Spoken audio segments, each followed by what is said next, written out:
Okay. All right. So for those folks that haven't been with us in a while or are new to our group, this is the Community Engagement Committee meeting. And we're a group that plans for and thinks about ways to engage with community members in MAUSD, both sharing information and then also gathering input. So this is a planning group for that. And we always welcome folks to join us and share their thoughts. Liz, I can't see you for the moment because I'm just checking my agenda. So if you could just unmute and tell me if you can do minutes for us, that would be great.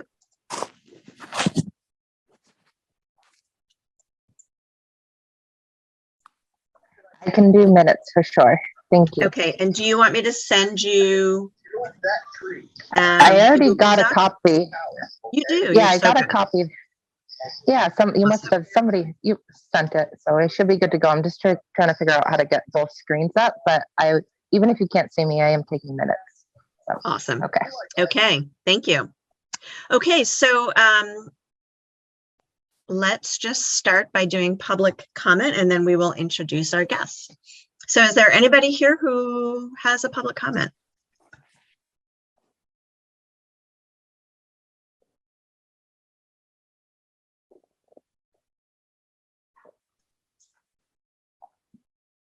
Okay, so we will just move into our agenda. So we are joined by Kristen and Mohammed, who are with the Thought Exchange. And so as folks remember or may not recall, we use the Thought Exchange to gather feedback about the budget planning process. And that was our first time using it in the district. It's a district subscription, and I think this committee was the first ones to use it. Another Thought Exchange is live right now, which is soliciting feedback on the ESSER funds, the large sum of money that came to the district through ESSER 3. And the superintendent shared the draft plan for the use of those funds and is now going through the process to solicit feedback on those plans. And so that's running now. That's being run by the superintendent and the central office folks. So I haven't been involved in that. But that's, I think, our second Thought Exchange. And so I know the last time we were together, we were talking a little bit about when we ran the Thought Exchange out of this group and feedback we had and some questions about how we might use that tool moving forward. And so as we think about our work, which is both to make sure we're regularly communicating with people about things that are ongoing, like the budget, but also some things that are more timely or unique, like the work with Nate Levinson in our facilities planning process. The Thought Exchange is a tool that we'll probably continue to use as one of the ways that we connect with folks. And it's not going to be the only way we do, but it's one of the ways.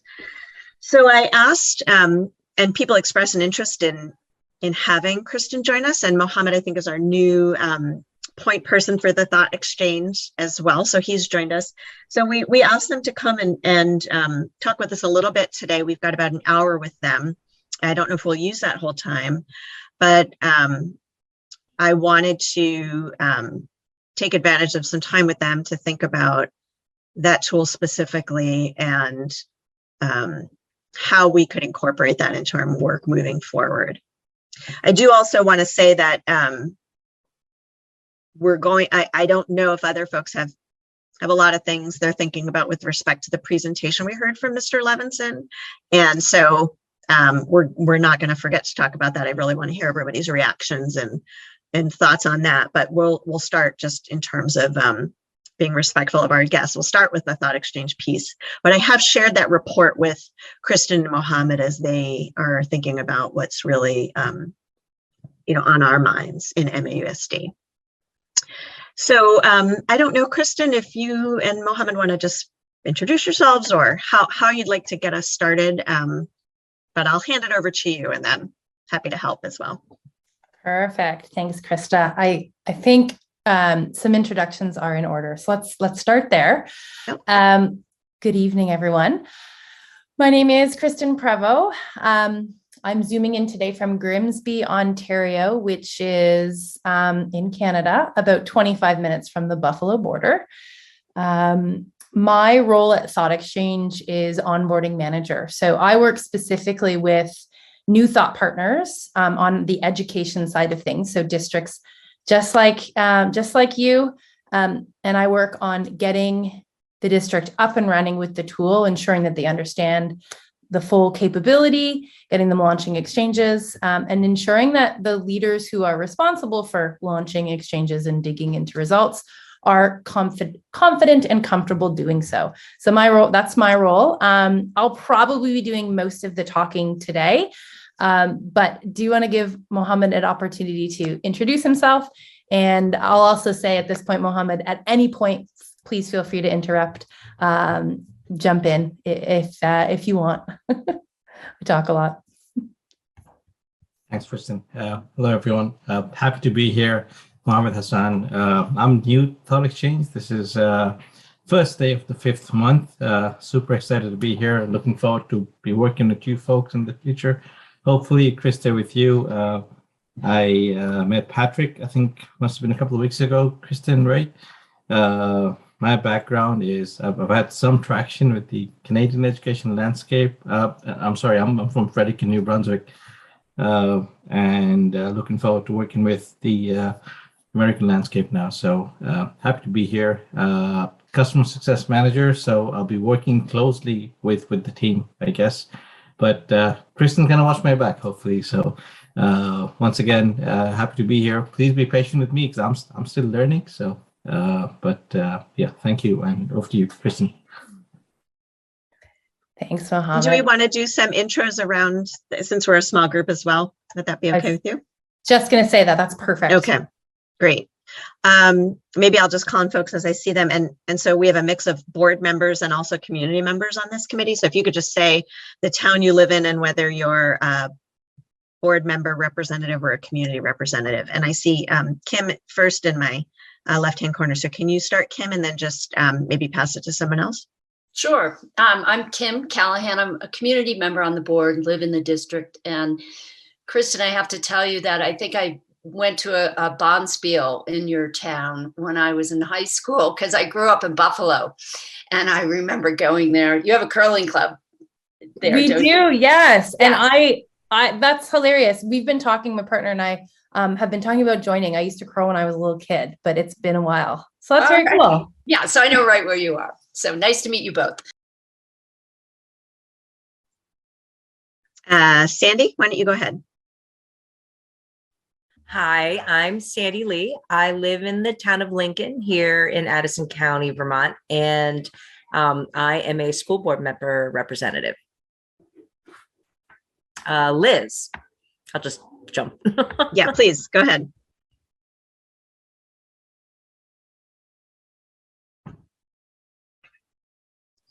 I'm Liz Sayre, and I'm a school board representative from Bristol.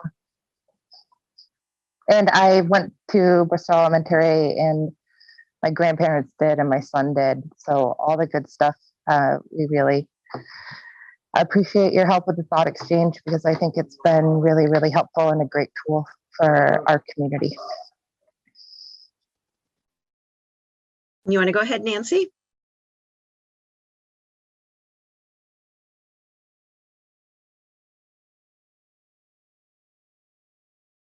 Nancy, did you hear me? I called on you, my friend. I You didn't just have hear to you. unmute. Yes, There you I'm go. Nancy Cornell, and I'm a community member from Starksboro. Go ahead, Aaron. And Dave, Oh, sorry, go ahead. You call on Dave then. Dave, I call on you. Thank you. Dave Sharp, former state legislator and current Bristol representative on the Mount Abe School Board. To continue with the Toronto connection, my sister lived there for many years. My sister and brother-in-law play curling, both mixed doubles, and they each have their own women's team and men's team, respectively. My nephew and niece have gone to Waterloo. And I agree with the comment that Liz made that your Thought Exchange work has been very helpful. Thank you. Dave, you want to call on the next person? Oh, okay, Mary Simmons.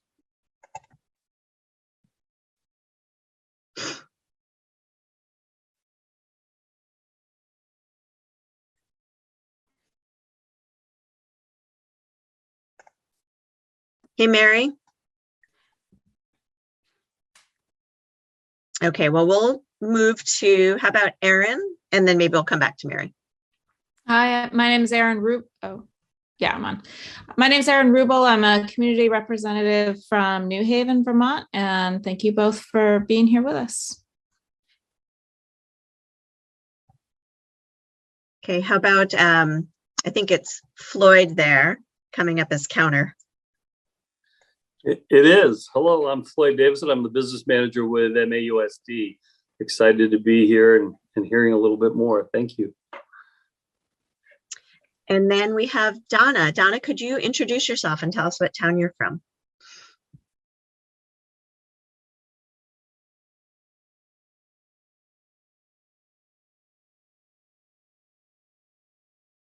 Donna, I don't know if you can hear me, but if you're trying to, oh, there you are. You just need to unmute yourself. Whoops, I think you're not, you're muted.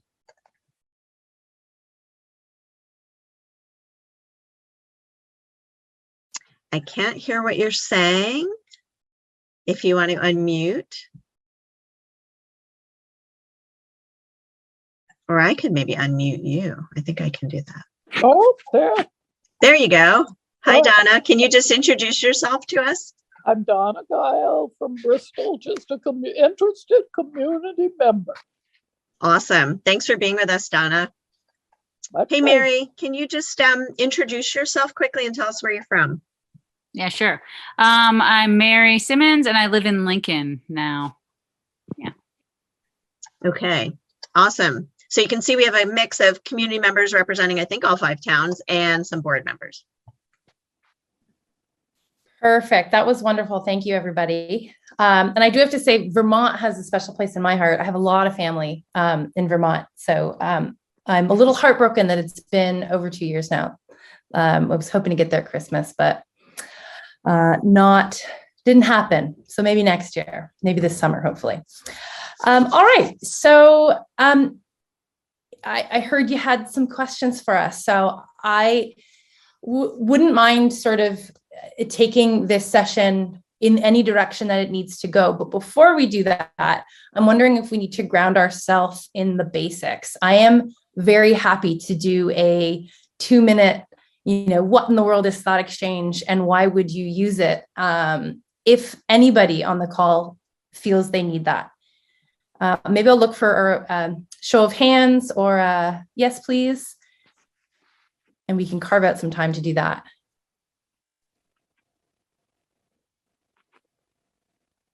What do folks think? Do we want to get a quick refresher or do we feel like we have a pretty good sense of what the tool is and how it works? Okay, so it sounds like we have some basic familiarity. Perfect. That's wonderful. All right. So then my next question, maybe this is for you, Krista. Is there a place that feels appropriate to start? Or should we just sort of open it up to questions and curiosities and comments? So one question I recall being mentioned the last time we were reflecting on the budget thought exchange was about timing. So, and I know also you had a couple of questions submitted by Kim in advance of the meeting, so we could get to those too. Perfect. But that was a question that I think, and especially now we have a thought exchange right now. And if we're contemplating using this tool for getting community input into the proposal process with our facilities planning, one of the questions was timing. How much is how many thought exchanges are too many? How often is there a burnout that happens? That kind of thing. So maybe we can start there. Yeah, that's a great question. And I feel like that's a very common question, especially for partners where this is a new tool and they're still getting their bearings and understanding when and how often and all that good stuff. So there's lots, I'm sure, lots of areas, lots of work where community input is needed or wanted. There's a few things to think about. I'll start with the idea of burnout. A common question we often get is, is exchange fatigue a thing, right? Like survey fatigue is absolutely a thing. Is exchange fatigue a thing? My response to that used to be, well, no, not really, because you're giving folks the opportunity to share what's on their heart and mind, right? As opposed to picking from answering closed-ended questions. You can truly share what's on your heart and mind. And exchanges aren't what's the word I'm looking for? It's late at night now. Aren't mandatory, right? They're optional. So people can participate if it's a question or a topic that's close to their heart and that they want to weigh in on. I've sort of started to change my tune around the idea of fatigue being a thing because, burnout is real right now. People are stretched thin, and I have seen participation in exchanges decline a little bit, even just from the fall. People are stretched thin. Oftentimes when they are around topics that matter to people and they're around topics that people are really invested in, you're not going to have trouble getting good participation and good conversation going that will help you make next steps. Where there might be a little bit more work is around questions where you really need input, but maybe it's not as close to, it's not as important to your stakeholder group. So in that case, you need to work a little harder to get participation. So things like framing out the why. Why is it important that we hear your thoughts on,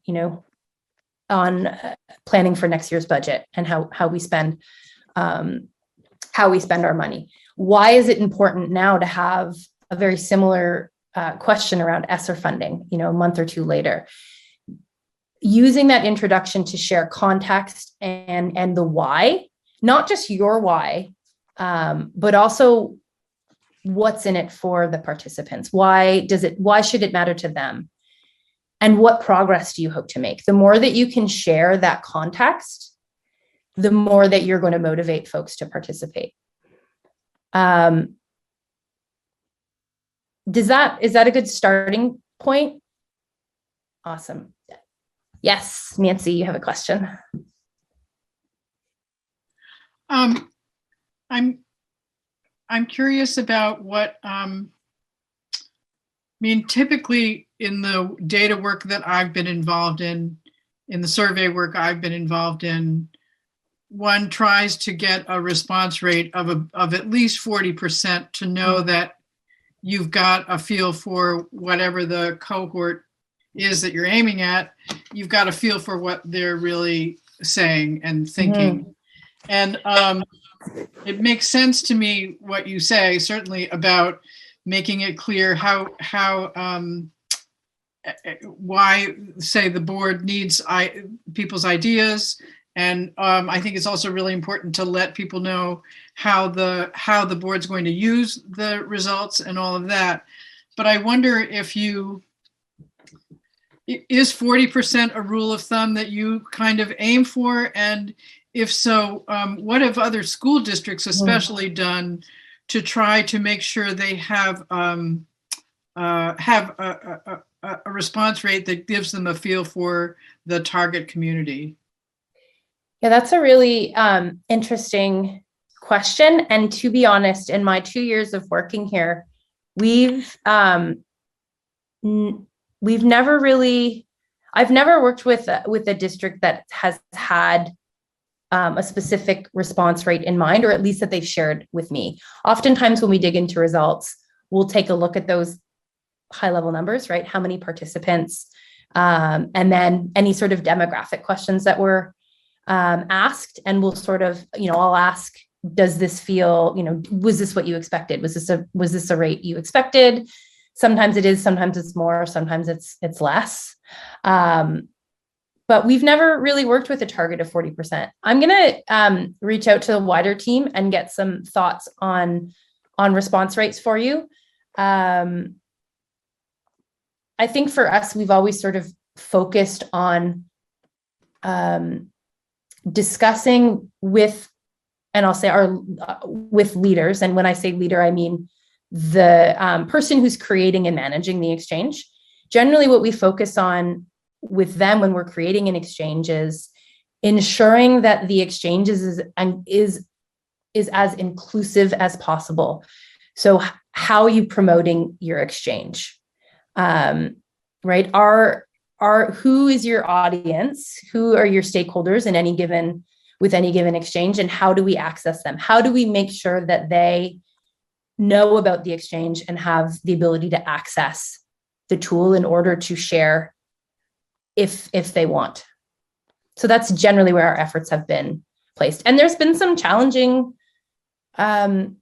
scenarios for sure, right? When we're talking about needing to reach community members that aren't directly tied to the district, that can be challenging. They might not be, on distribution lists, or they might not be following the district on Twitter. So how do you reach those?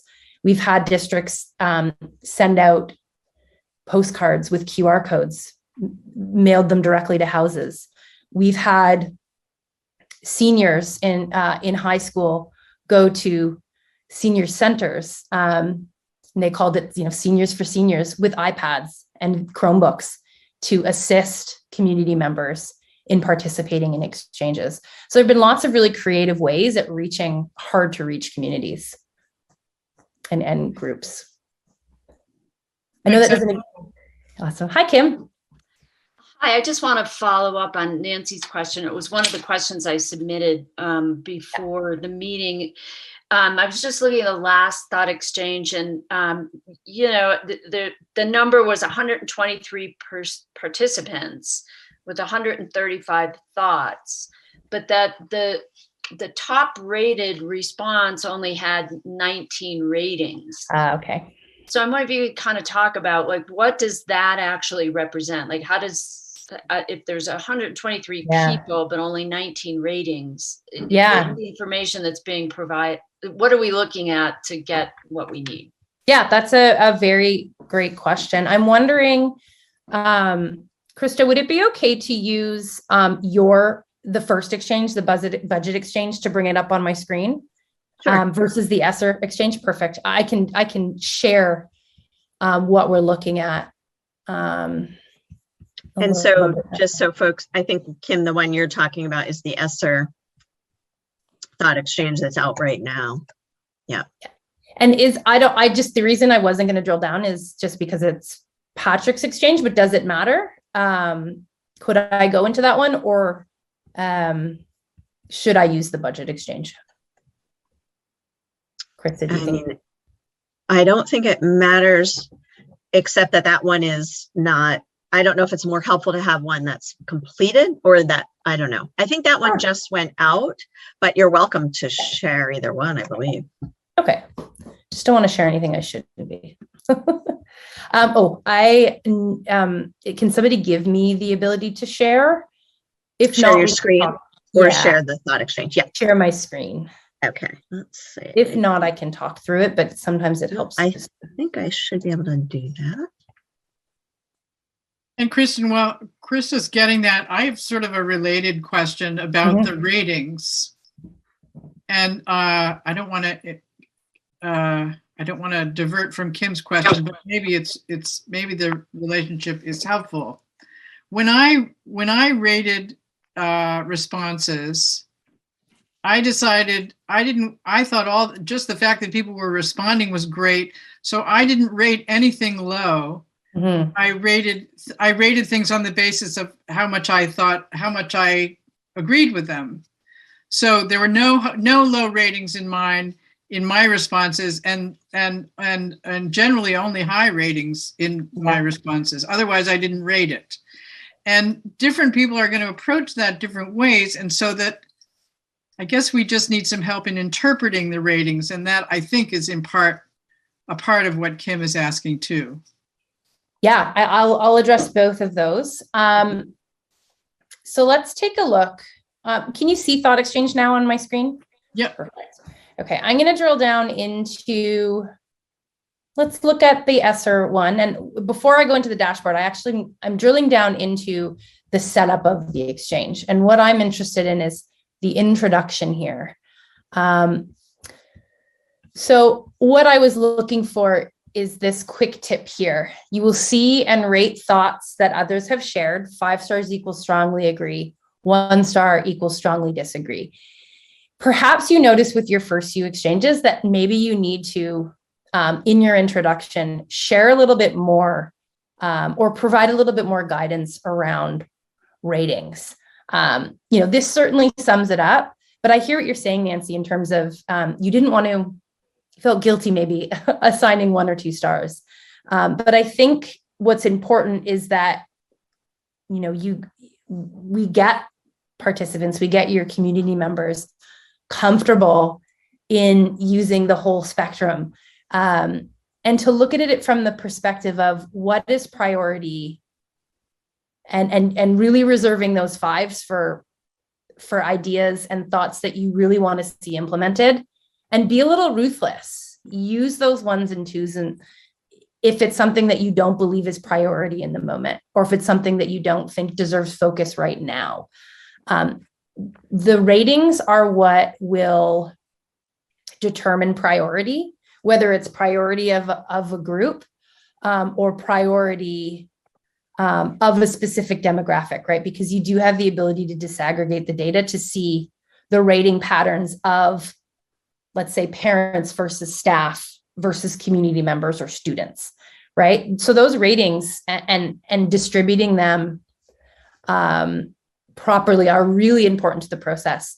I know you weren't the only one doing this, Nancy, because we talked with Patrick about this as well. A lot of things were rated quite high in the first exchange, which can be difficult for those of you who are digging in and making next steps, because everybody's flagging everything as priority, right? And when you're talking about budget or how to spend money or where to allocate funds, like there has to be priority areas. Now, that said, there are different ways to dig past just top rated thoughts, but I do think it's important to ensure that people understand it's okay to give 1s and 2s.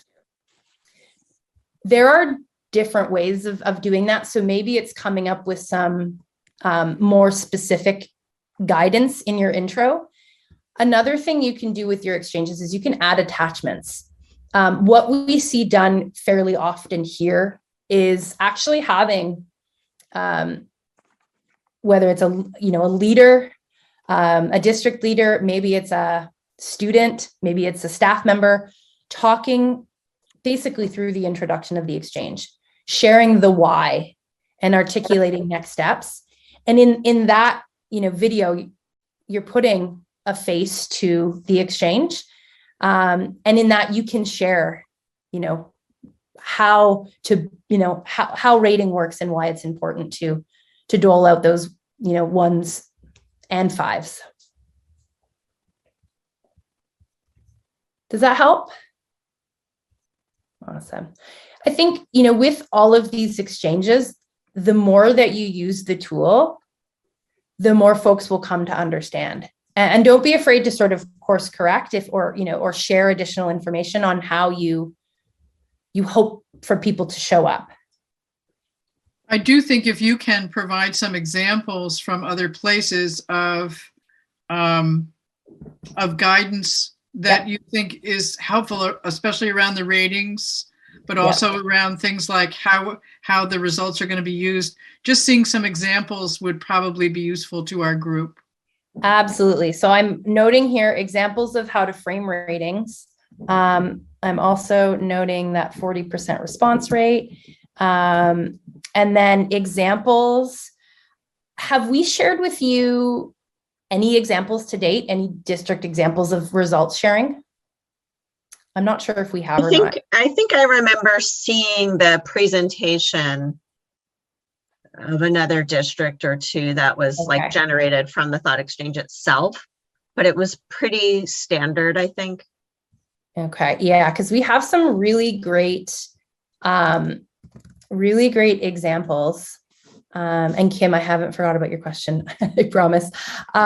We have some really great examples. I will share them in an email, but I'm just bringing this one up here. So this is Centennial School District in Pennsylvania. They have built a Thought Exchange landing page on their district website, and they have, from our help resources on the site, sort of pulled out what they think is important in terms of sharing with their community around, what is Thought Exchange? How does it work? And this is my favorite part, why do we run Thought Exchanges at Centennial? So they've made this statement their own about why it's important and how it's made progress in their district. Another really great thing they've done is included all of their community-wide exchanges. They've shared out all of the results pages for these exchanges. So if I drill down into one, this is a Thought Exchange report. You're probably familiar with this, but they linked all of these reports for each of their exchanges. So they're really building this they're weaving this tool into the fabric of how they engage with their community in a really meaningful way. They even have videos digging into the results. So even something like this, we'll get you some language and copy around ratings, for example. You can embed those types of details into a site like this if that's a sticking point. Another example, I won't show you now, I'll send it in an email, but another example, Elizabethtown District, they had some challenges moderating an exchange. So they have a landing page just like this, where they share their results. They have some sort of frequently asked questions. And one of their sections is around, why might my thought be removed from an exchange? So they took that sticking point in that challenge and they put it front and center on their website so that people really understood what is involved in ensuring an exchange stays safe and productive. So can I ask a couple of things? One is, in terms of encouraging responses that are diverse, it might a comment be that for as many high marks you give, you should give that many low marks on, and in order to get a spread in terms of responses. My other question is, one of my concerns about surveys in general is that the way questions are asked can have a great deal to do with what kind of feedback you get.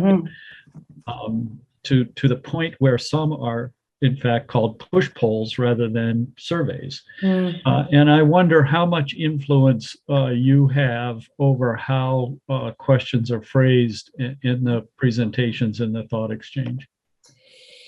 Yeah, so to address your first one, I've never heard of that approach in terms of, trying to dole out as many ones as you do fives, for example. It's, I think that's an interesting approach.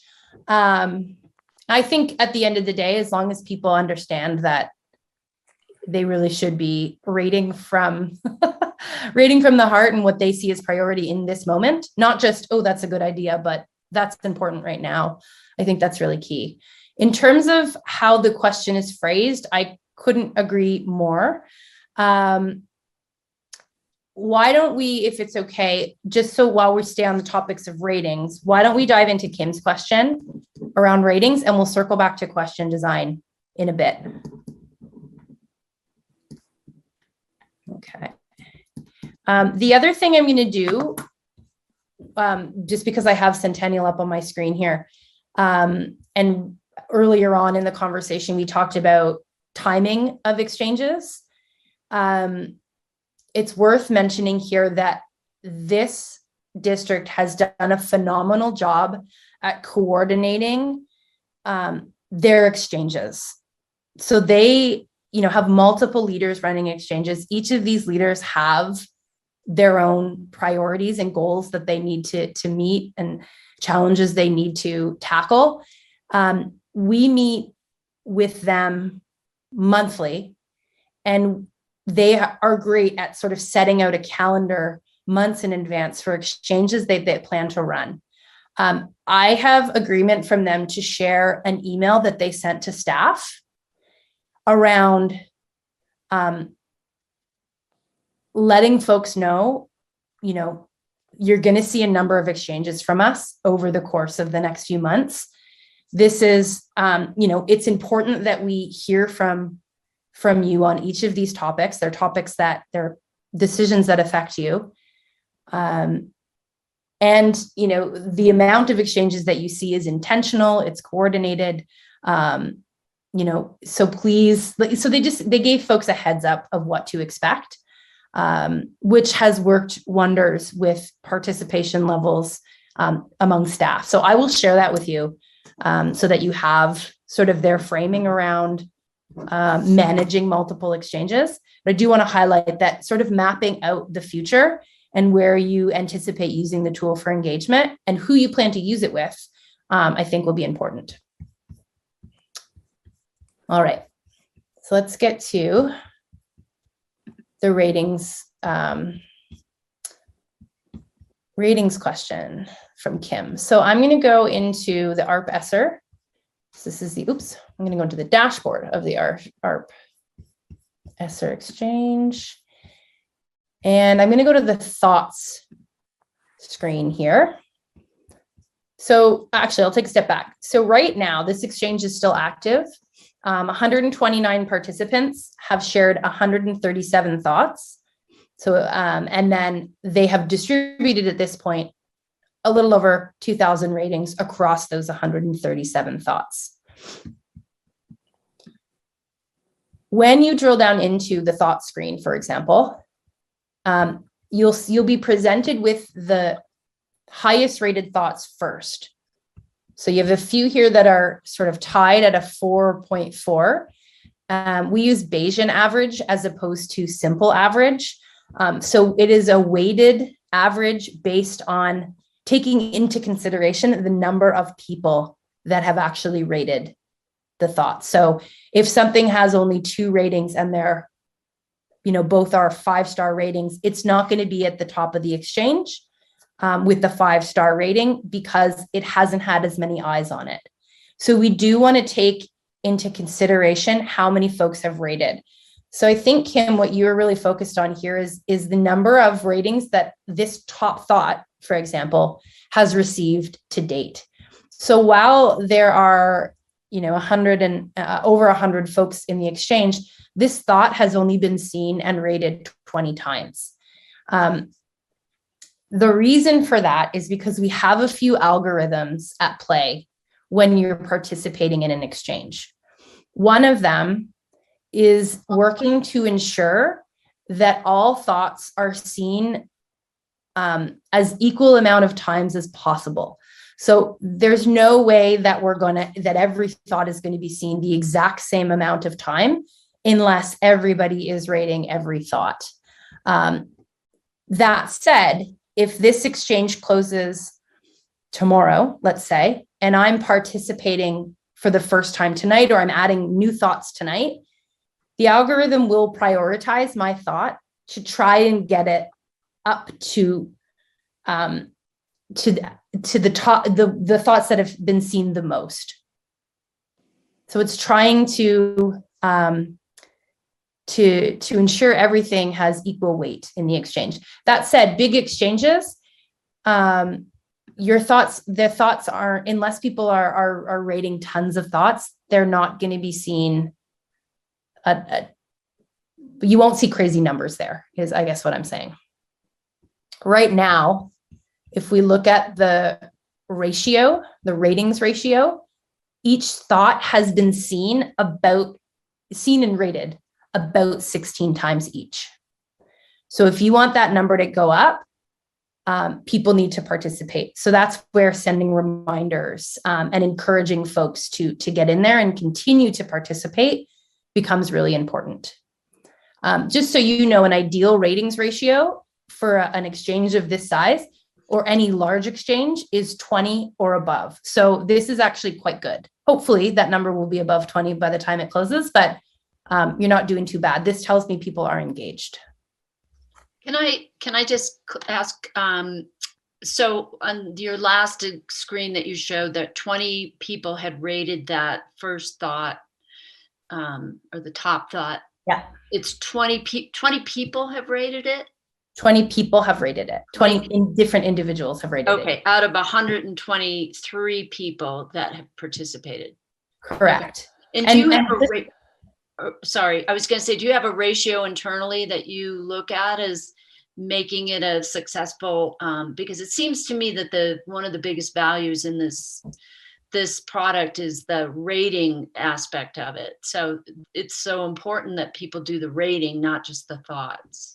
Yep. So yeah, anything above 20 for us is good. 20 or the number of participants, whatever is higher. Right. So one of my thoughts today was, for managing questions, I was going to launch an exchange. There are about 11 or so of us on the call. If we each added 2 thoughts each, we could, in a matter of 5 minutes, read and rate everybody's thoughts, right? We could have perfect participation in an exchange. That's the ideal, but and for small exchanges, it's absolutely doable. It's a great way to manage meetings and prioritize time, right? What questions do we address first if we can't possibly address them all? But in larger exchanges like this, anything over 20 is ideal. And so then it seems to me, because what I noticed in this exchange that I participated in today, that the thoughts are all so similar, and I get down to 10 thoughts that are all basically saying the same thing. And I'm like, okay, well, I'm just, it feels like, okay, like the thought is more important than the rating at this point. So, go ahead. There is another algorithm at play called the diversity algorithm that is going to try and show you as a participant diverse thoughts. So hopefully we're avoiding that sort of that challenge, right? Where you're not just hearing about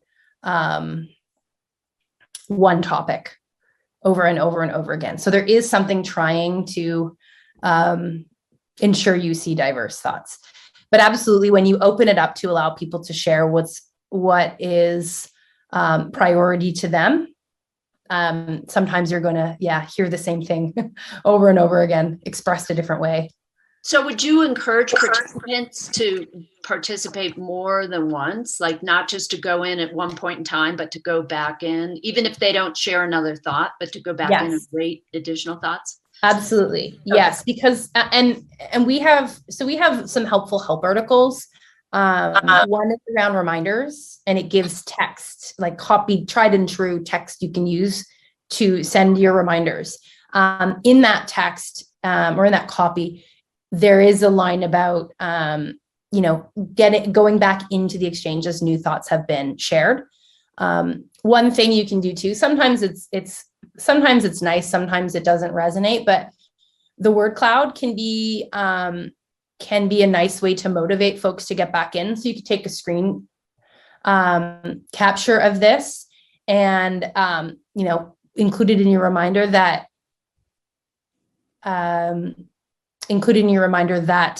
here's the conversation so far, new thoughts have been added, hop back in to read and rate more. And I stumbled there a little bit because I'm looking at your word cloud right now. The larger the word, the higher rated the thought. And your word cloud has a lot of very similar sized words. So this is quite unique. We don't generally see thoughts being rated so similarly. I wonder, maybe you have a very polite community. But yeah, it's this word cloud. Generally, there's much more range of sizes. So just as an example, when I toggle these two filters, right now we're looking at the ratings. So the bigger the word, the higher rated the thought. So safe, for example, is the largest word. So people are concerned with safety or feelings of being safe. If you click on that word, it'll share all of the thoughts. This toggle here is frequency. So how often a word has been mentioned. So support and learning are the largest words, but they're not necessarily the highest rated. So this can sort of highlight, that frequency, hearing the same thing over and over again, doesn't always equal importance. I was also going to mention, and I'm not forgetting about the question, but one thing just to break down participation numbers a little further, these are your high level numbers, right? So 129 participants, but below in blue will actually show you how people are participating. So while there were 129 participants so far, only 61 of those have shared thoughts. So all those 137 thoughts are being shared by 61 people. So people are adding multiple thoughts. I am going to check one thing in the setup of this exchange because I'm curious. Yep, okay, this is turned on. One thing I wanted to double check was that machine reporting was turned on for identical thoughts shared by the same person. We've added this probably a year ago. It actually came out of student exchanges. We found that students would oftentimes sort of bomb the exchange with the same thought over and over again. So we actually put in a safeguard to say, okay, remove everything but one of those thoughts. But it does have to be the exact same thought from the same IP address. Do those thoughts show up in the numbers, or do you take those thoughts out of the numbers? I haven't been asked that in a while, so let me double check. Okay.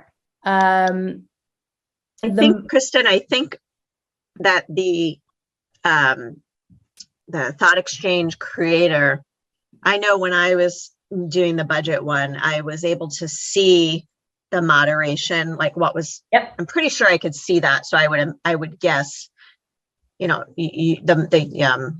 owner of the Thought Exchange would be able to see if that happened and how many times and that kind of thing. Yes. Oh, absolutely. Yes. So the moderate section is where you can monitor and remove any thoughts that truly don't belong in the exchange. So anything that's inappropriate or, multiples by the same person or identifying.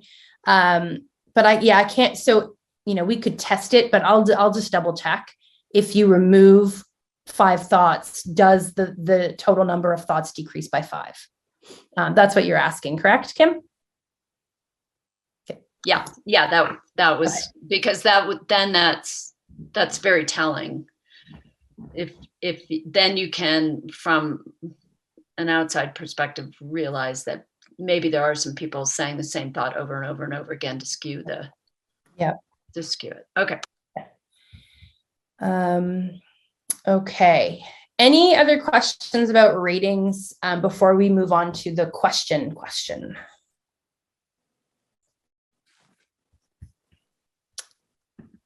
All right. So Dave, I believe this was your question, and you were interested in the framing of questions and ensuring they're not sort of leading or push-pull. So I agree.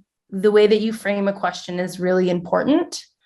I think the way that we always approach question design is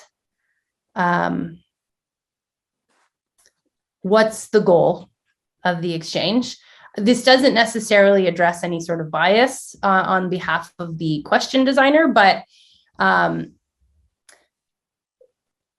what is the goal of the exchange? What do you need at this stage in an initiative or a challenge? What do you need from your stakeholders, right? That will help you determine how you frame the question.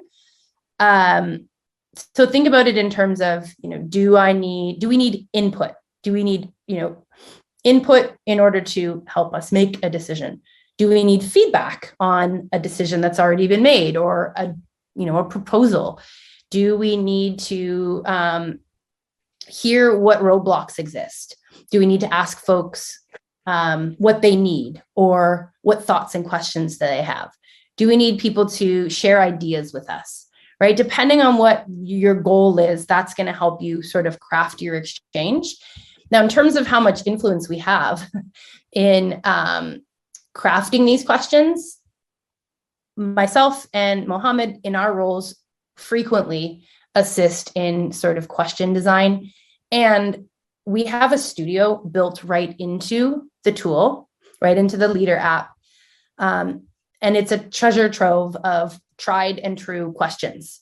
So we've been around for 10 years. We've worked with well over 500 districts. And these are the areas where we have sort of helped make progress. So everything from informing a strategic plan, planning the budget, facilities and capitals plans, committing to DE&I, optimizing student enrollment. So looking at things like school consolidations and mergers and boundary changes, declining enrollment, to more sort of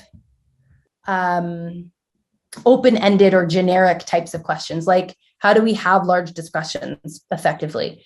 How do we facilitate smooth implementations?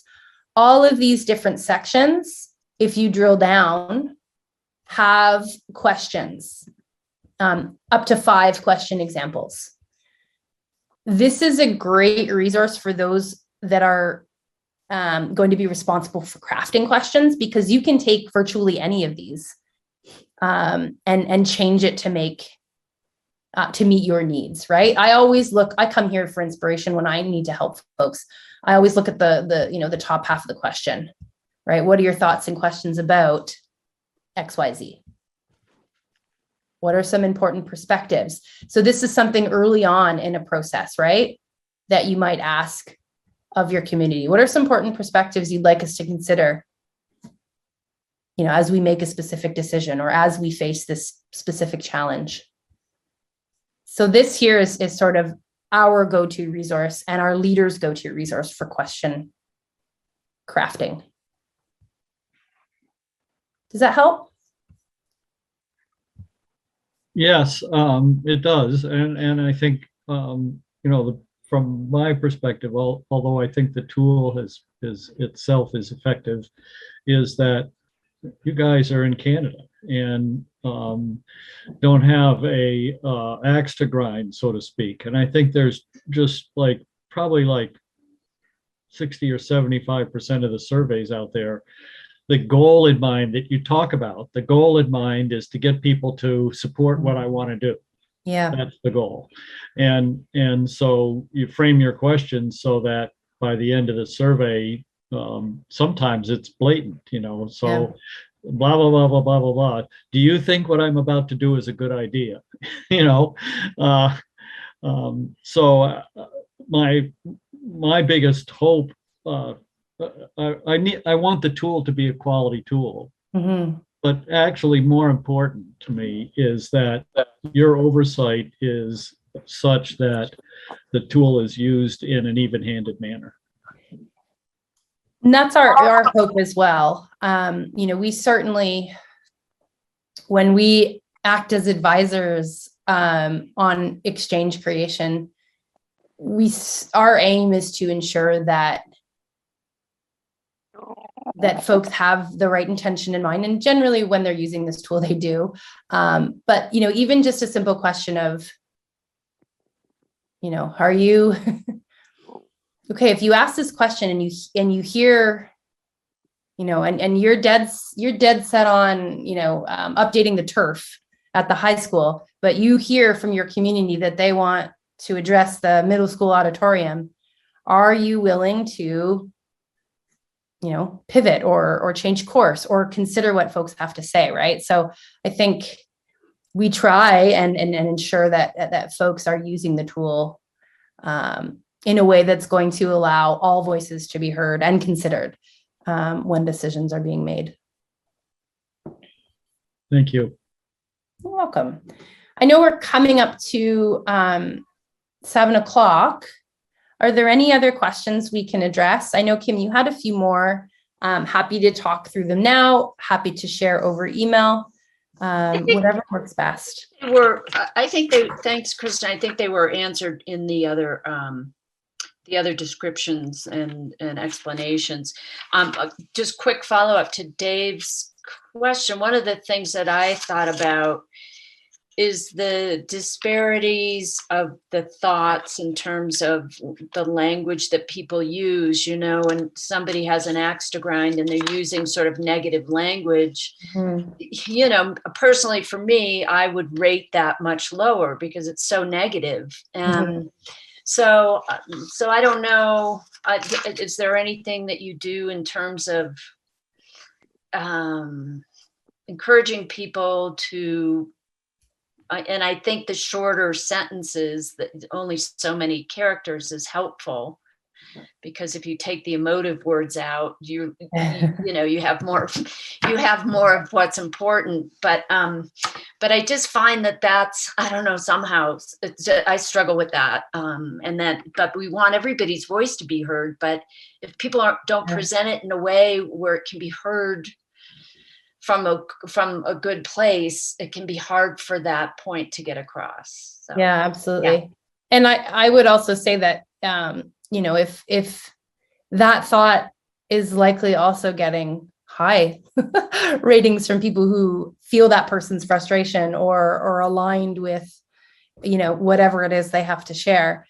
In terms of language around encouraging folks, what all that's really coming to mind for me right now is some guidance around remaining respectful in an exchange. That is more so tied to the idea of moderating and removing thoughts that are inappropriate. But let me take a look and see if there are any examples that I can find that speak to it more from a more general point of view. Not sure I'll find anything, but I'll dig for sure.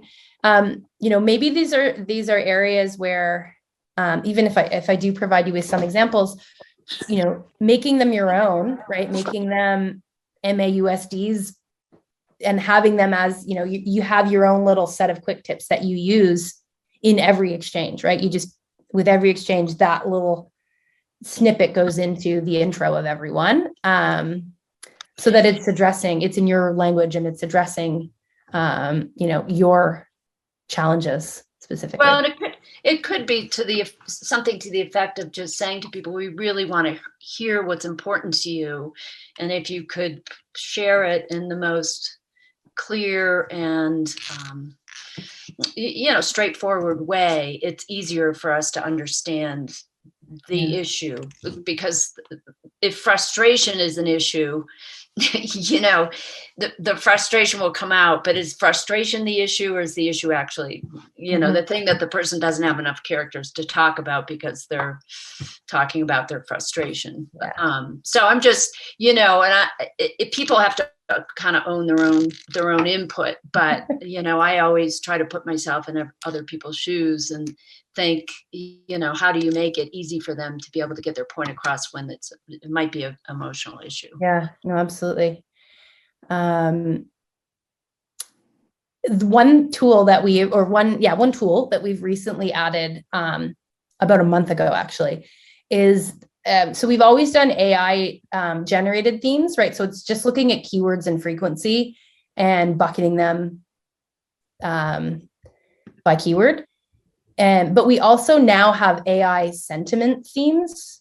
I have not played around with this much, and I haven't had any districts share that they've used it, but it could be really interesting to look at, just to see, what you're noticing about rating patterns and whatnot.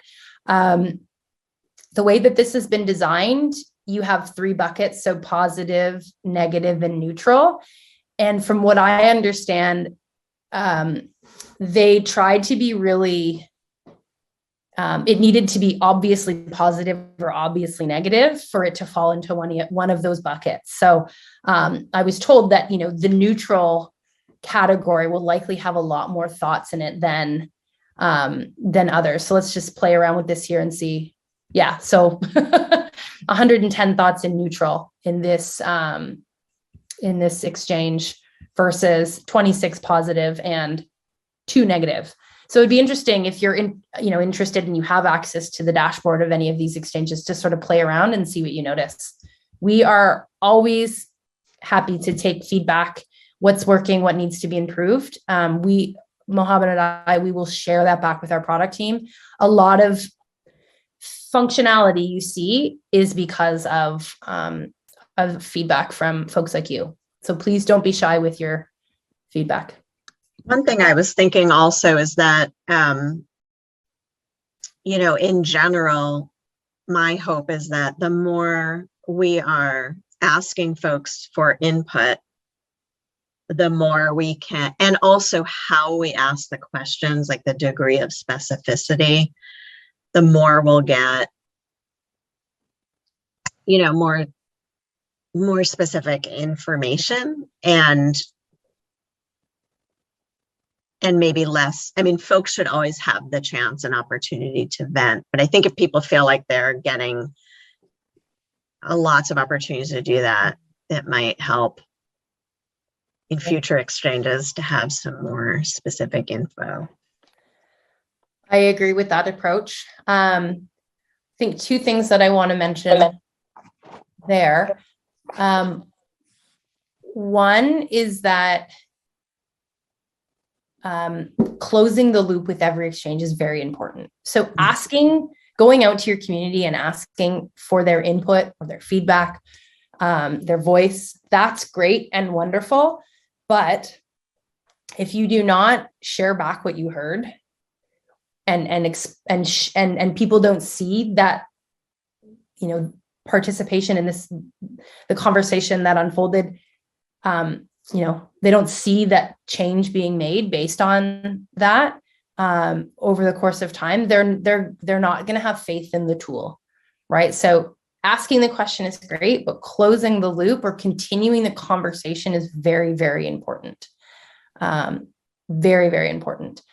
Along with that, practicing, good exchange hygiene, right? So coming up with what's important and how you frame your introductions and how you remind folks, like all of these things, practicing good exchange hygiene is really important.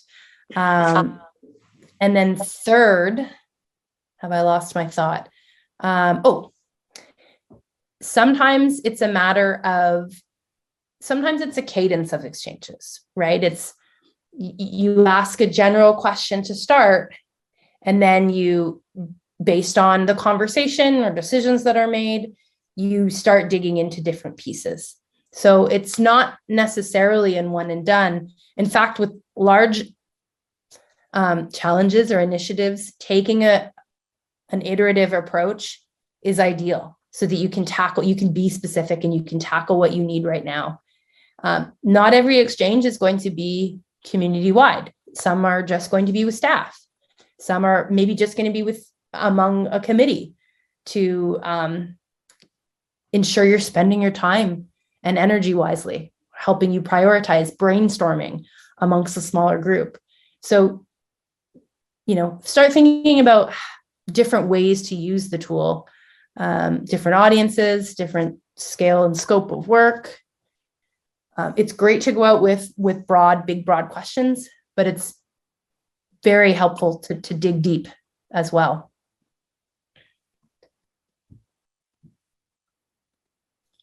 I see Nancy's hand up, and then I think maybe just in the interest of time, if folks are okay with that, with wrapping up after Nancy's question, but I know from my perspective, Kristen's been super responsive as other questions come up with answering them over email. So so go ahead, Nancy. I'm really following up on what Kristen was saying. I think part of, and this is also relates to what someone raised, maybe it was you, Krista, about timing. it would be, I think it's really, really important as far as closing the loop and making sure that people who participated can see the results. It's also really important for people to, for us to really be clear with people in the end about how we used the results and what we used them for. And of course, that's important up front too. But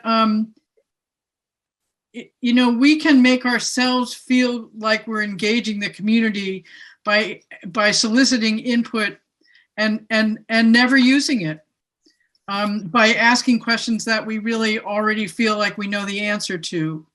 And I just think that will, if we go that route with this, it will create a dreadful amount of mistrust and cynicism. So I think part of what we'll need to do anytime that we're thinking about using this is really plan out, in terms of timing and how we ask the questions, plan out how we're planning to make sure that what we get back in time and in a form that we really can use and plan to use in order to take specific action. Because if we're not doing that, I just think it's using the tool disingenuously. I agree. You know, the one of the goals of this tool is to create social capital and process capital, build trust, right? And I agree that if it's not done, if executed properly, it can do the opposite, for sure. Krista, one thing that I would recommend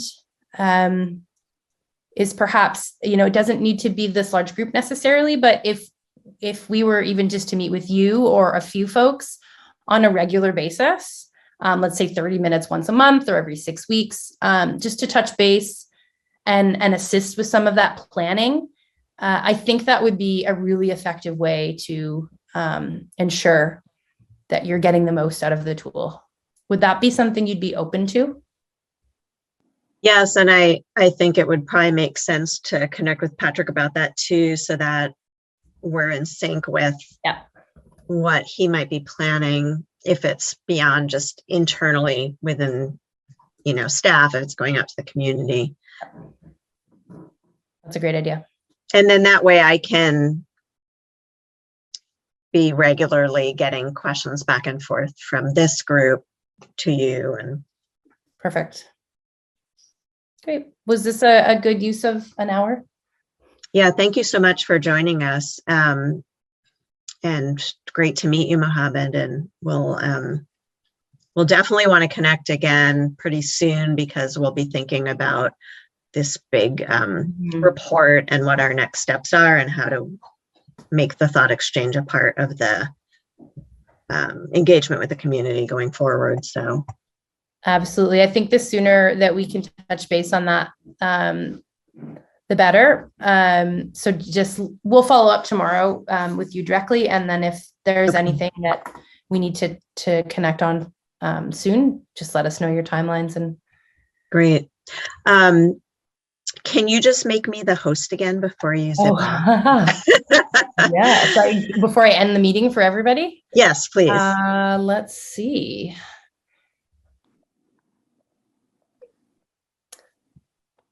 Do you know how I Zoom every day? So if you click on participants at the bottom, then you should be able to, I can reclaim it. Look at that. Oh, there we go. I've done it myself. Okay. Awesome. I'm going to stop sharing. Okay. So if I leave, I won't kick everybody out then? No, theoretically, no. Okay. If that happens, I'll log us back on. But. Awesome. Well, thank you everybody for carving out some time for us. It was nice meeting you all. All right. Nice to see you. Nice to meet you, Mohammed. Take care. Bye now. Okay. Well, I hope that was helpful, and we'll definitely keep that conversation going. And it's a good segue to talking about the the work with Nate. And so before we do that, I just wanted to take a few minutes to have folks share if they did attend the presentation and or read the report, what your reactions were or thoughts about that. Go ahead, Kim. Yeah, we did watch it at my house, prime time. It was prime time, and my feeling and my family's feeling was that it was really, really, really incredibly well done, presented, explained. That the way Nate outlined the process and the way he provided a backdrop as opposed to digging down into the details, which we were hoping wasn't going to be what he would do because the report was there. But it was, and I've followed pretty closely along, but at the same time, for a lot of people who haven't, kind of understanding how the whole thing came together, what the role, what his and his team role was, what the role of the community input was.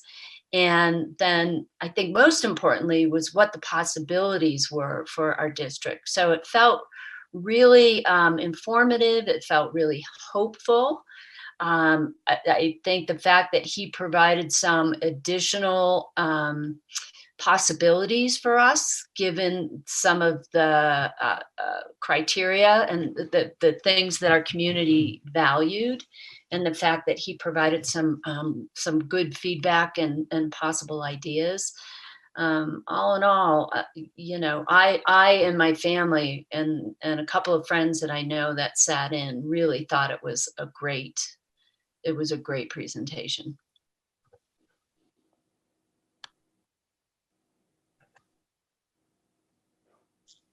What about other folks?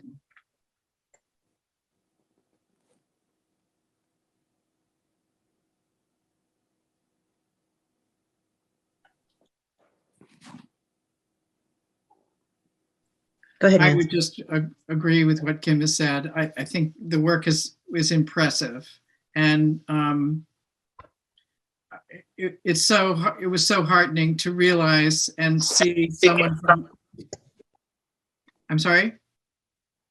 Go ahead. It was so heartening to see someone who has Nate's depth of knowledge lay out options, such a variety of positive options, and make it so clear. I think that there's a whole constellation of things that we can do, and that we have time to consider what that, you know, what's the best constellation of things to start with, and that keeping our elementary schools all open is a viable way to go. It doesn't, but there's plenty of work to do in keeping them open, and what he lays out as far as elements to work on, you know, it was very hopeful, and I thought too the presentation was well constructed, especially for a diverse audience, some of whom were immersed in the draft report, others who hadn't seen it yet, and all of that. I would say that I think the path forward is going to require, as he said, you know, some real careful, facilitated conversation initially within the administrative team, and also externally in the community. And I'm hopeful that I think it's going to be really important to have a good facilitator to help people with those conversations, because they're going to be tough conversations, but they're also going to be exciting conversations too.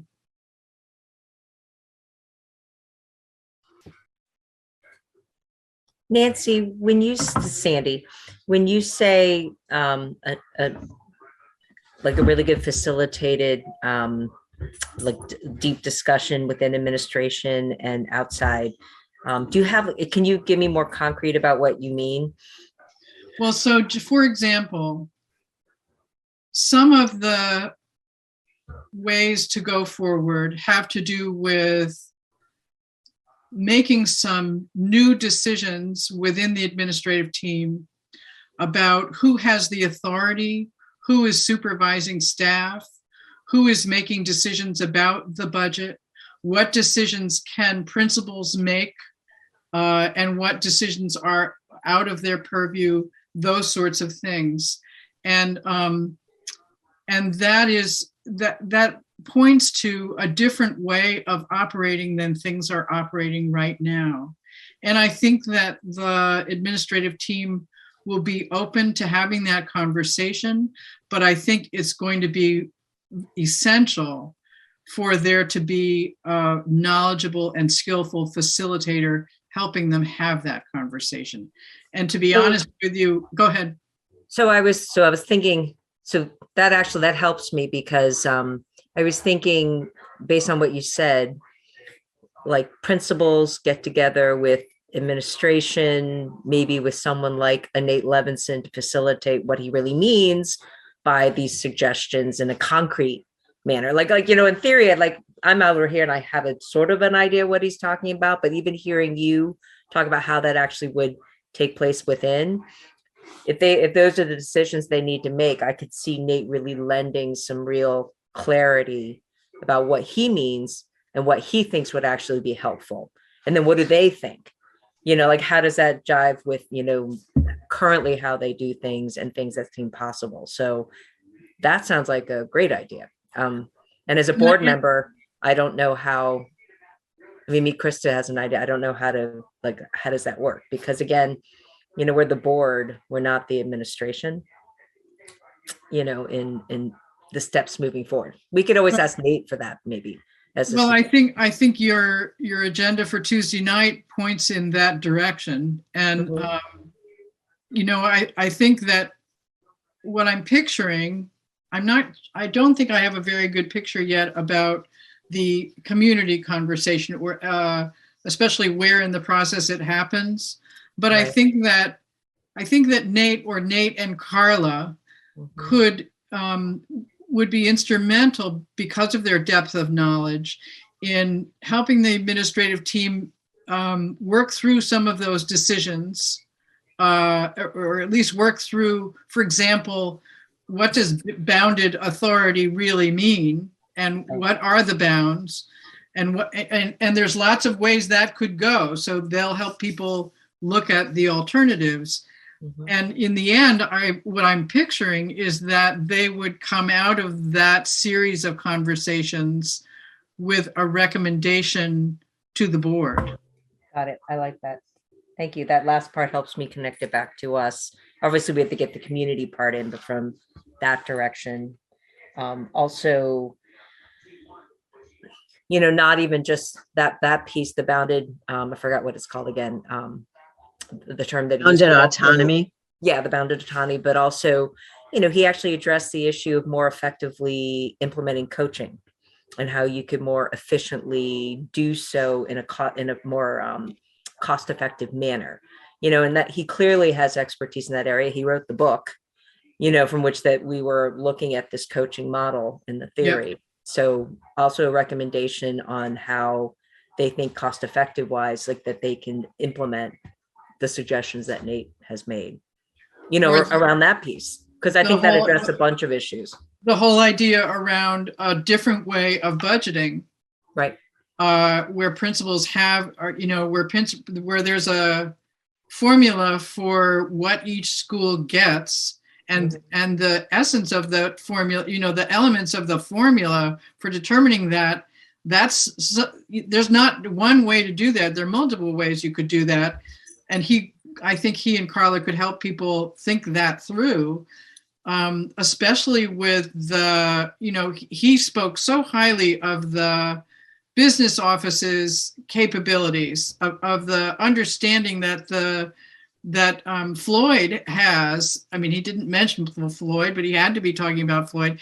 The understanding that Floyd has of the funding of all elements of the funding system for our district, mean, I think facilitated by Nate and Carla, they could come up with a pretty darn good plan, and also a plan that could be phased in. You know, it's very clear that there's some things that could be done that are less radical things that might give us all the savings we need so that we don't need to move to the more radical moves. Right. So Right. I've come away with great hope about it all. I'm wondering if anyone, what other reactions folks had in the community. Not that we're less positive, but that we're like questioning or wonderings, or where folks have really had a chance to hear much reaction yet. You're muted, Dave, but I think it looks like you're trying to say something. There you Yes, thank you. I thought I pushed the button, but apparently not. One of the things I've heard is from Lincoln folks in particular as well. We just voted for, you know, to send a message to the board about our you know, our feelings about the superintendent's plan, and you know, what Nate had to say, you know, was very hopeful, and what the board's decision was in terms of requiring a town vote before school was closed, you know, and they didn't really, some even said, you know, I had no intention of actually following through with leaving the district, just you know, giving a heads up to the board about what was going on. So unfortunately, what I've learned is unless someone in Lincoln decides that there needs to be another vote and does another petition for a vote in the community and whatnot, it's a done deal. And so Lincoln is leaving. The only thing that will stop them from leaving is if the other towns say no. And I think the other towns need to understand that some number of Lincoln students are not going to be going to Mount Abe, according to the presenters up in Lincoln. Each one of those, we talk a lot about, and the budget reflects a lot about losing student numbers and the effect on the budget and the effect on taxes and the effect on being able to deliver quality education. Well, each Lincoln kid is weighted at 1.3. Every high school kid at Mount Abe is rated at 1.3 in equalized pupils, which means that the tax capacity for each student at Mount Abe is roughly $26,000. So if four Lincoln students don't go to Mount Abe, that's one teacher, because average teacher is about 100,000. So you got eight Lincoln kids that don't go to Mount Abe, that's two teachers. And so it's going to affect the ability of Mount Abe to deliver quality education to the other kids in the other four towns attending the high school. I don't think people understand that. And I think a lot of people in Lincoln were not necessarily in favor of leaving the district. They just wanted to stop what the superintendent's proposal was, and that was really why they voted the way they did. So I don't know where we go from here, except to vote down what and not let them leave. I don't know what other options we have at this point. Can I? That's a really interesting question, David. Being a Lincoln resident, it's very complicated, and it's also complicated by the merger study, you know. And just to go back on so as a community member, not as a board member, like what was my sort of feeling about Nate's presentation, if I put on a sort of a different hat, Krista, I found it also very informative and gave a lot of options that I think are important for the district as a whole. I am confused still by the whole Lincoln vote to leave and the messaging. What I've, makes me look into it further, because I really feel like that report highlights for me the importance of treating the elementary level possibly different from the middle school, high school. Like they're different funding sort of concerns, because you have a weighted funding for middle school, high school, and then you have each of the community town schools. And it highlights for me like the structure we used to have before the merger from Act 46, right? They were all separate towns with their own separate budgets, and they had a supervisory union where they all sent their schools by agreement to, Mount Abe. And that worked for a very long time. It was harder management wise for staffing and efficiencies, but that's how they ran it for quite some time, for how many decades, right? And you have this effort for towns who I think are saying, we want more input into our community schools that, quite honestly, the MAUSD board is not providing. They don't really have a voice anymore. Like, we're trying to get the community involved and local about each of the schools, but I'll be frank, doing MAUSD work feels like when I was on the high school supervisory board, right? We didn't do anything at all at the elementary schools, and I don't feel like we do nothing other than having our location in their schools. I don't feel like as a board we do anything for those individual schools. It feels like it was when it was just for the high school and we had all the separate towns and, they gave various reports. So Lincoln is its own thing, but that's each of the towns. Merger is between Vergennes and Mount Abe. I think they're going to have to decide that issue. What I took away from Nate was you can keep all your local schools, but you're going to need to merge Vergennes and Mount Abe. I don't know if anyone else got that impression, but that's what I read from the report. You can do this fiscally, keep all your schools open, but you're going to have to do something about your middle school, high school. And I felt like they were very tied. Nancy, you tell me, but that's what I came away with. I didn't come away with that same impression at all. Really? Because I thought that he said that explicitly. Well, I don't think he did. I mean, when you add up the savings numbers for other elements and that don't include merging, you get enough money. You can get enough money without merging. And okay. And in any case, merging is a much more radical move. So it makes sense to try the less radical moves and see if we can make them work. But I want to go back to something that Dave said, if I could, and something you said too, Sandy. I will be very sad if Lincoln leaves the district. Lincoln has been a beacon for a beacon about teaching and learning for the whole district for many years. We have learned, our teachers and our principals have learned so much from Lincoln. And indeed, Lincoln has learned from other, from the other schools too, but Lincoln has some qualities and some uniqueness. A focus on habits of mind has been huge in shaping teaching and learning throughout the district. It will be a great loss if Lincoln goes. And I don't know that anybody from the board or the administration has said that to Lincoln.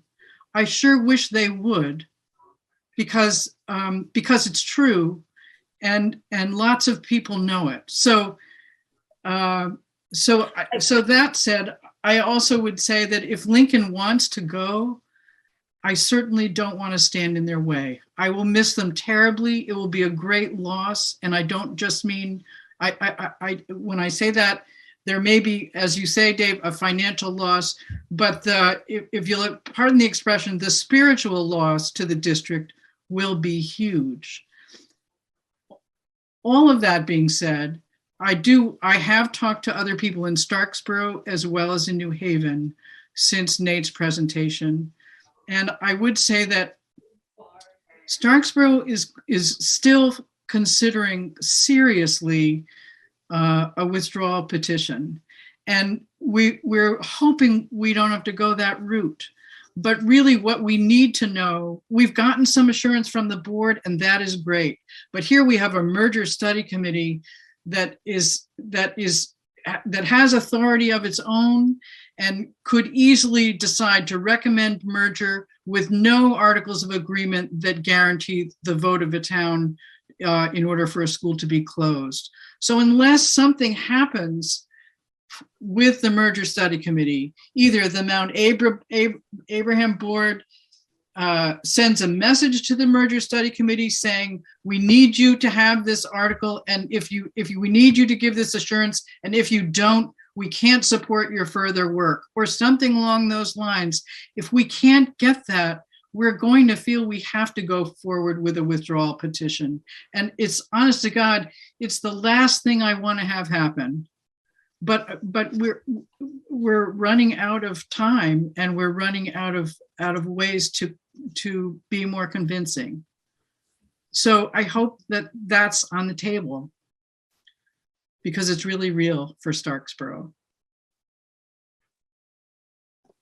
So I think the future could, have Lincoln be separate and Starksboro be separate, and so few students attending Mount Abe that it has to decide or chooses to decide to close, and give choice to vouchers to all the kids in the district. David, that's not what the Lincoln community, that's not even what they think 80 to 90% of the students are going to go to Mount Abe. You're always going to have a percentage that don't.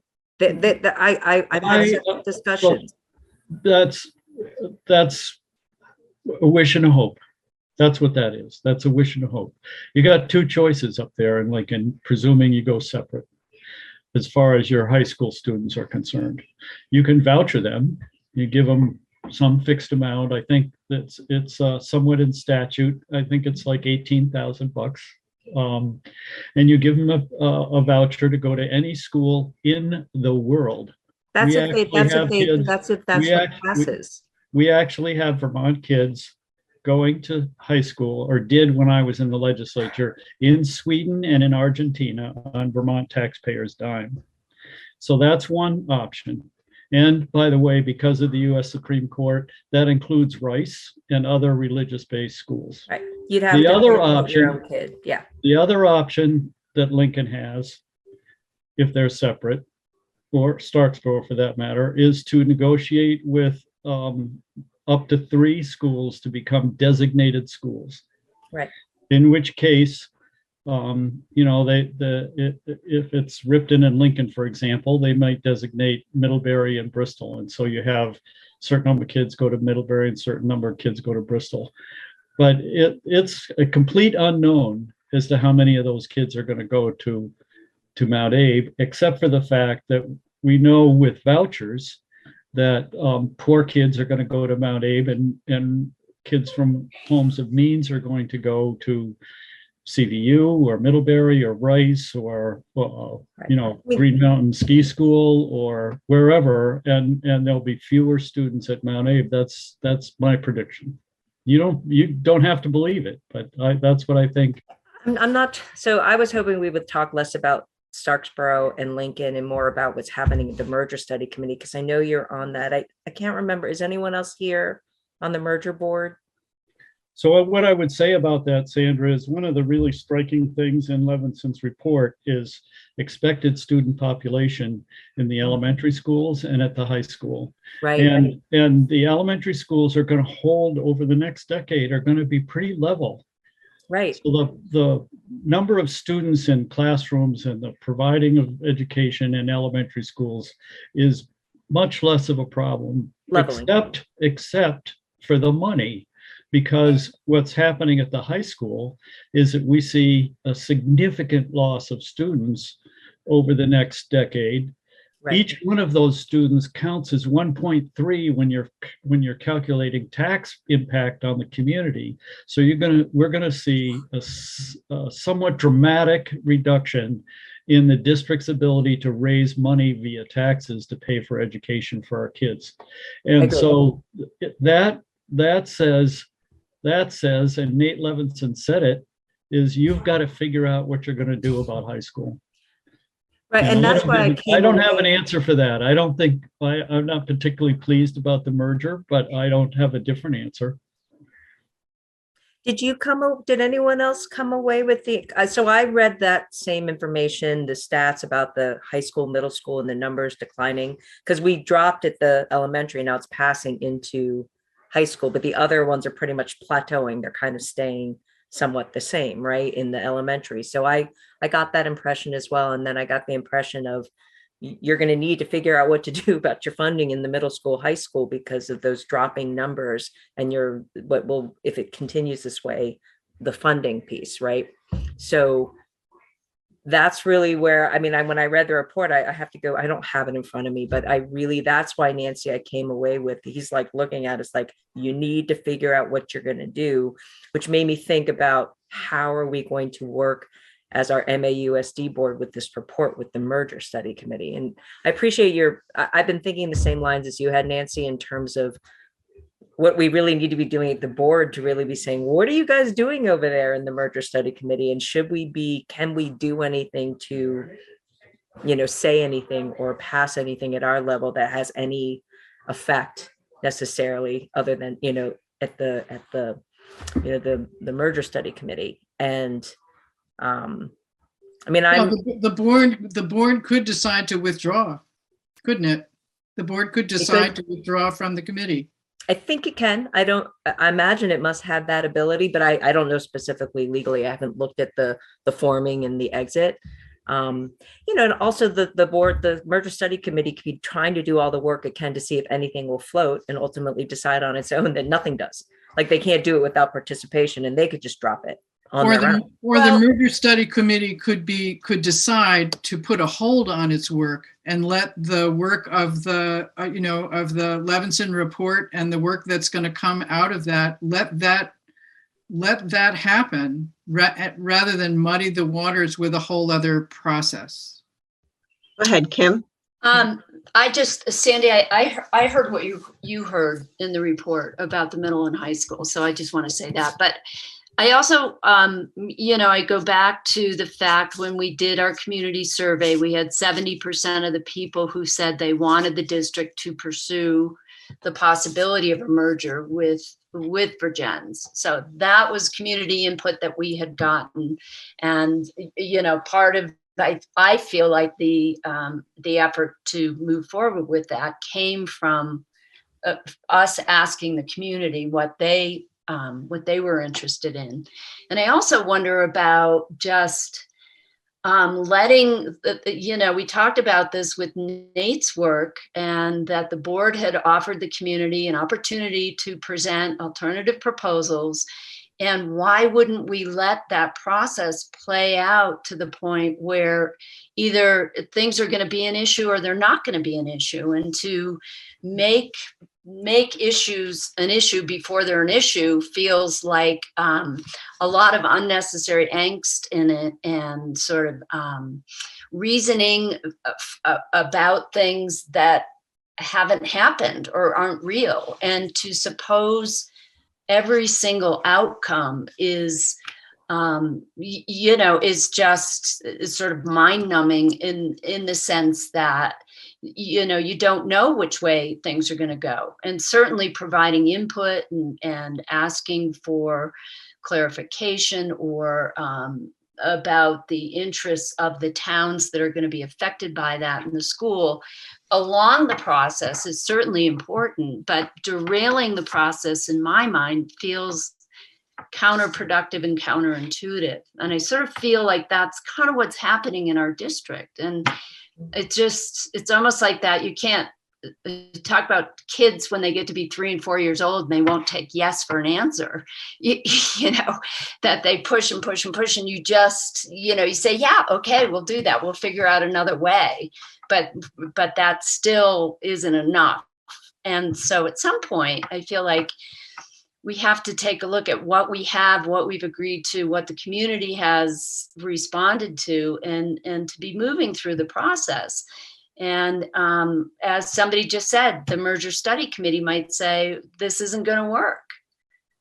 And so we're not going to pursue a merger. So we've got to look at all kinds of other options and alternatives. So I don't know. I just sort of feel like that's what's been happening in the district. And if Lincoln voted because they wanted to send a message to the board a while ago because they didn't like Patrick's proposal, well, that's great. But they're moving forward with wanting to withdraw. And so, you know, that's Lincoln's decision, and that's a Lincoln issue, it feels like to me. And do people in Lincoln really want to leave?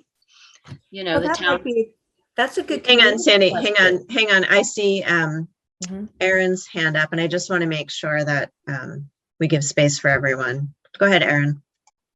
So just to finish what I was going to say in terms of, from my point of view, if Lincoln really wants to leave, I mean, if that's what the town really wants, I want to support that. So, and am I positive they want to go? It feels like it to me. So I just think that some of these efforts, that we all do what we need to do in order to make sure the process is fair and that it's being done in a way that keeps our own articles of agreement intact. So I understand that, but to derail the process and I don't know. Go ahead, Aaron. I know you've got some thoughts on this. Yeah, I mean, I just wanted to jump in and say over the past, couple of years that people have been talking about the different options that we could pursue in this district. I feel like in a lot of different forums and a lot of different places, people in New Haven and elsewhere have been really interested in, it seems like there's been a huge amount of support in a curricular and sort of, I guess, on the ground merger of resources at the middle and high school level, but I have not seen the same kind for a governance merger. And I think people are really concerned about giving up control. And so there's been a lot of the sudden shift of support for the merger committee. Just my sense of what people are saying is that they're really concerned that the merger committee is really focused on this governance merger without the safeguards to protect individual local control.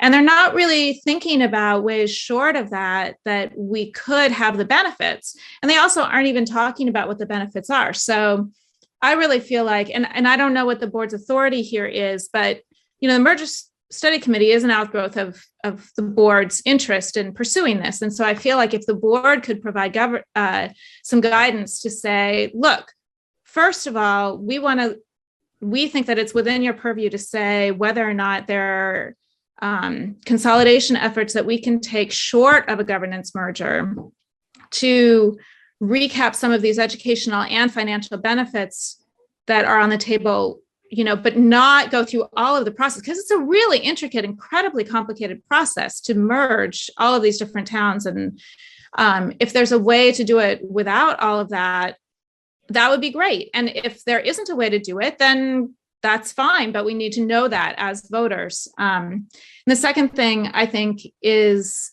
if it turns out that a merger is advisable, that needs to be sold to the towns. And I feel like I sort of feel like, and I've heard this from a lot of different people in different towns recently, is that we're kind of putting the cart before the horse in the merger study committee, because there's a lot of focus on, all the intricacies of how to do the governance without just saying, first of all, this is a good idea.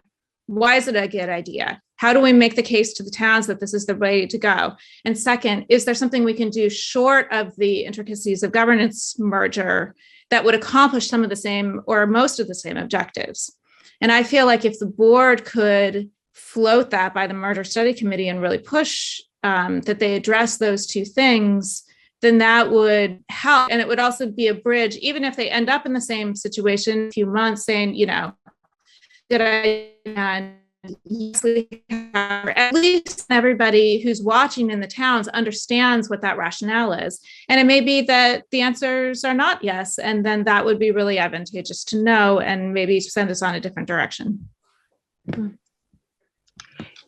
I just want to, just one last quick thing, just back to Dave's point, sorry, Dave, is is that if Lincoln, then we lose the kids from Lincoln, does that then kind of force a merger because we can't support a middle and high school on our own? So, that becomes another, does it move that conversation, in a direction that we're going to have less control over? So it's a lot to consider and it's a lot to think about. So one Thank you. thing that I'm thinking about is, and I think you sort of said it a little bit, Kim, earlier, was there are a lot of what ifs, there are a lot of unanswered questions. One thing I'm really proud of in our district is that when we were faced with that same feeling or situation when we were contemplating elementary school consolidation, we engaged in this process that got us a lot more clarity around some of the parts and pieces. And we know a lot more now than we did then on at least some of the answers. And it seems to me, just from this small group, which isn't representative of our whole community by any stretch of the imagination, but it is representative of, a few key groups of folks, that there are, with respect to merger, there are still so many of those unanswered questions. And so, I think that it will be interesting for the board to work through those questions and see what sorts of clarity we can get as we think about Nate's proposal and what the next steps are. And I think that's going to be part of the work, is really, and Erin, I think you said it really well too. In the end, if we have any hope, of passing a merger, I really believe if those questions aren't answered for the majority of folks, it's not going to happen. So it behooves that committee, whether it's Regen's folks or our crew, to do that work. I'm really glad that most of the merger study committee's members were at Nate's presentation. And we have coming up on one of our agendas soon to have a more in-depth conversation about the merger study committee as a board. And so I suspect that we're going to have the chance to contemplate some of these questions and what we think and hope we will get answers on as this committee moves forward. Just thinking about our time and my longstanding commitment for us to not run over, I did just want to say, with respect to where we are right now, that Nancy alluded to this, our meeting on the 8th, the board has put forth 2 motions to start some of the kind of internal work that Nate proposed that are based on recommendations he made to Dawn and Patrick and I about how we might start those conversations. They're motions that the board can decide to amend or not take action on, but they're out there as a place for us to start, and they really deal kind of with the internal work.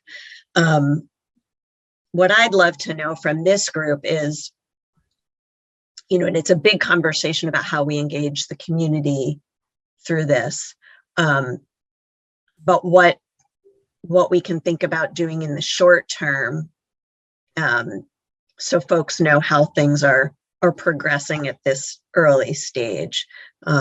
We did put out a follow-up to the meeting to remind people that it happened, that here's the full report to please read that this is really the beginning of further conversations. But I'd like it, I think there's a lot more to say on the things that were already brought up, but I'd like to shift us to thinking about what messages we might want to begin to get out to folks, at least at this point. I just so I don't lose the thread, because I tried to say it before, but definitely thank you for making sure we took turns. I'm wondering if there's a role for this committee to actually find out some of the answers to what do the Lincoln community members really want to do. Because we're all like, well, we don't know. Well, they're part of the 5 towns. They're part of this whole MAUSD district. And it's kind of interesting. It made me think about should we be finding out really how does Lincoln feel about this vote? Because so that's the community hat I'm wearing, sort of as a board member. I will tell you, as a citizen, Dave is absolutely right. I voted to leave, not because I wanted to leave, but because at that time, I felt the process needed to be kept honest about really considering keeping local schools open. And because that question wasn't getting answered, to me, that move by Lincoln pushed everything else into taking it seriously. And not just to think that schools would be closed, whether it was Starksboro, Bristol, New Haven, Moncton, or any of them. Unfortunately, David is right. The process is difficult because it ought to let the town of Lincoln vote again, quite honestly. I feel like they should have a vote to be able to leave, and then they should have a vote again with all the other towns to decide whether that is really what they want now that time has gone by and more information has been provided. You know, to me, that would have been a better, fairer process. But I will tell you up front that I've heard from other Lincoln community members who are very much on the fence. And it's hard because in a weird way, their voices are now no longer being heard. It's kind of strange. And I'm thinking, well, I'm a Lincoln representative of the board. And so how can I help facilitate? Should I be meeting and saying, hey, not just people who go to the Safe Community Schools meetings, what about the rest of Lincoln? What do people, even if you voted for it, how do you feel now given the proposals? You know, given the options from Nate's presentation, you know, people really may have differing views. I know for my part, I'm trying to keep my mind open, but I agree the ball has already started rolling and I don't really know how that will play out. I need to make one small correction. So the weighting of high school students is 1.13, not 1.3. So it's not as dramatic a decline as I indicated. Instead of 4 Lincoln students not going to Mount Abe equals 1 teacher, it's 5 Lincoln students going to Mount Abe equals 1 teacher.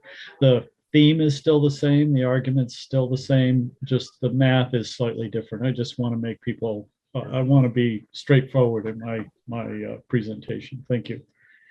Thanks. Go ahead, Nancy. Oh, you're still muted, Nancy.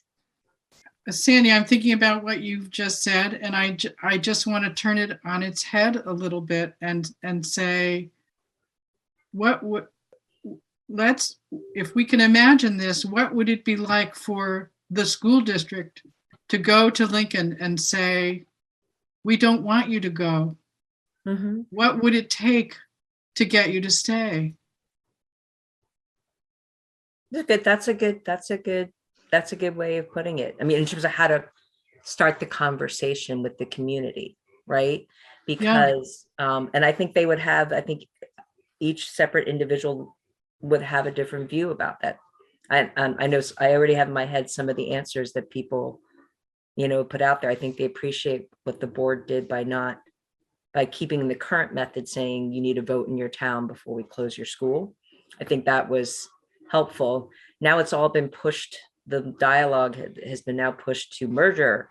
You know, they're going to take it away from you when they, just like it's legitimately like what you're saying, that could totally happen. And it's just the fear that it's going to happen, I think, is a big part. And trust, like that developing trust to try to let the process play itself out. You know, it could be trust that turns out not the way they want, but well, I just have to say, it isn't just a matter of not trusting. I mean, when we watch the merger study committee's conversation about closure, it's not encouraging. It doesn't build trust to watch that. And the other piece, frankly, that's going on is that the state board has now introduced legislation to the House Ed Committee that would make withdrawal from a school district infinitely more difficult. And we don't know what's going to happen with that. But, you know, without assurance that the school district would like us to stay and is going to do everything it can to keep us within reason, it's hard to not turn to the withdrawal as something we need to consider in the very near future, because we may lose the ability to withdraw at all if we don't. So it isn't just unfounded fear is my point, I guess. No, I mean, I agree with that. That's why I'm hoping as a community engagement committee, can we play a role in that sort of dialogue with the community? And that's why I put it out there, because it dawned on me that might be something. And I know Liz has been raising her hand for so long. I feel Go ahead, Liz. sadly that I keep bumping in. I think it's been a good conversation. Once we started giving reactions, and so I just want a little feedback on this. Once we started giving reactions to Levinson, I really just listened. And so if you want, I haven't been taking minutes on this big conversation, but I can get the recording and do minutes on it, or just, would that be preferable? Because I'd have to go back and listen to each statement. I think it's okay to just try to capture some of the general themes as you recall them, Liz. Okay. And then for our next step, one thing that I've been hoping for a while is that we'd be able to get a survey out on voting day. So this March. And I think that's too late for what we're talking about getting further feedback from Lincoln. But I do think it's an opportunity to get feedback from communities about something that's been going on, perhaps a report. And I think a really big question that will be a part of our community conversations is, what would it take for any town school to stay? Because I heard what you were saying, that it was certainly feasible to keep the schools open. We are doing a sister school model, and it said we would have to do a stronger or more expansive version of sister schools. So I think just getting feedback about how people have felt about sharing staff among schools, how people have felt about all of that, and would they be willing to stretch the resources across schools in order to keep them open, because he said it was possible. But I feel that he said repeatedly, I heard him say that we were going to have to expand the sister school model. So explaining what that is, and explaining what expanding that would look like, and how that might affect experiences in the schools. I think that's a really important thing to get feedback from families and teachers and everybody about. So, well, you're absolutely right, Liz. At the same time, that's a conversation that has to begin within the administrative team, because with Nate's help, they'll be able to give it shape and detail, and then they'll be able to explain it to other people and see what other people think about it.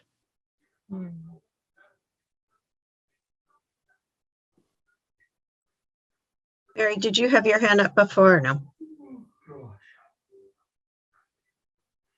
I put a comment in the chat, Chris. I don't know if people had that open. I'm wondering to what extent thought exchange can be used. Obviously, we don't want to overkill on thought exchange, but the survey would be hard to get done quickly. But is there a way of crafting it to get some input? I don't know. Even on maybe the Nate Levinson presentation. Yeah, I mean, I think the question is the timing. Kind of makes me think about what Nancy was just saying, and it's not a final report yet. And I do think there are a couple of things that Nate said. There was an early child care piece he was going to flesh out more. And then there was some feedback and questions from the board that might get incorporated. So I think when we have a final report, that could be helpful, but I think also it's folks have to, I'm not sure like what, how much detail we need to be sure of before we get feedback on his report, or that's the part that I'm sort of struggling with is maybe it's just initial reactions, like I asked you folks tonight, what are some of your initial reactions? And then maybe a little later on, it's what are, specific ideas, or thanks, Kim. Yeah, I think that's something we need to try to figure out. When you talked to Nate, Krista, did you talk about the external process at all? No, we really didn't. So, I mean, he may have some ideas about it already. I don't know that he does, but he might. Yeah. And I think to the other questions about doing town-specific thought exchanges, we could look at that. And I think maybe that's a question to bring to the full board, is whether we want to reach out to specific towns and what that might look like. Or all of them too, because they're all going to have to, the other towns have to vote. So maybe think about how we would equitably sort of allow all the towns to give input. But I kind of like how Nancy posed it, like, what are your concerns, but what are the things that we can do a district to, support, alleviate those concerns, or to, like, what are the positive ways, and then people will put thoughts out there, and then then we'll be able to bring that back in, so that we can get a sense of what's, what are people feeling, in each. And I know it sounds schmaltzy maybe, but to express to that town and that school that they mean something to the district, that's important. I mean, honestly, what I understand about the desire to leave is that, and I feel it a bit in Starksboro too, we're terribly hurt. And I think it would go a long way for the district to extend a hand and express some feeling of loss about how it would be if they were to really go, and what it would mean to the whole district to lose them. Yep. Right, and it's the loss of the fabric of our entire community, and we are all separate towns, but we are very close and tied together. So yeah.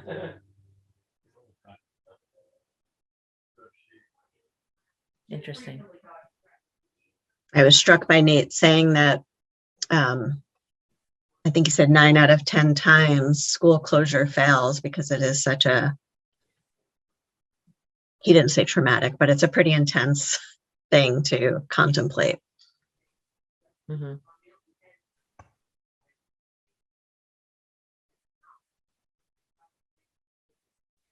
I have a. Oh, Donna, go ahead. Oh, sorry.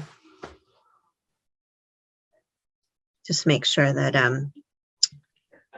you're unmuted. Hold on one second, Donna. I'm going to unmute you.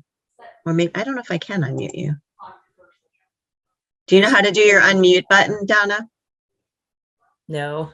No, hold on one sec. I can ask you to unmute. Did you see that pop up? Go. There you go. There you go. I was just thinking that we've been here in Bristol over 40 years, and when we came, Lincoln, I could see.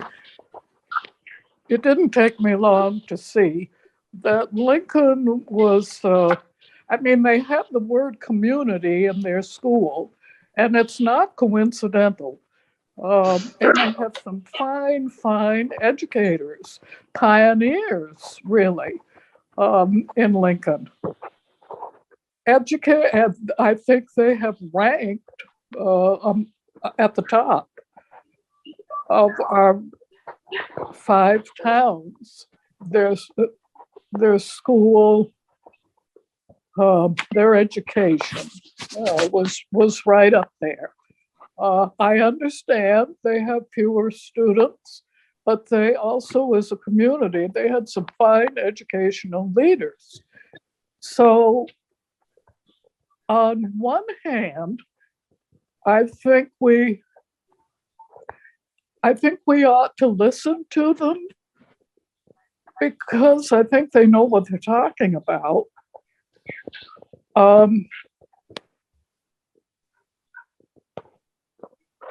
They've just had some fine teachers, and it's the heart of their community. I guess I can't articulate it any other way, but I have admired Lincoln, and if they think they should withdraw, I'm thinking maybe they should. I certainly am supporting that, but then again, like Nancy says, it'd be one heck of a loss. So that's it. Thank you, Donna. Yes, sure.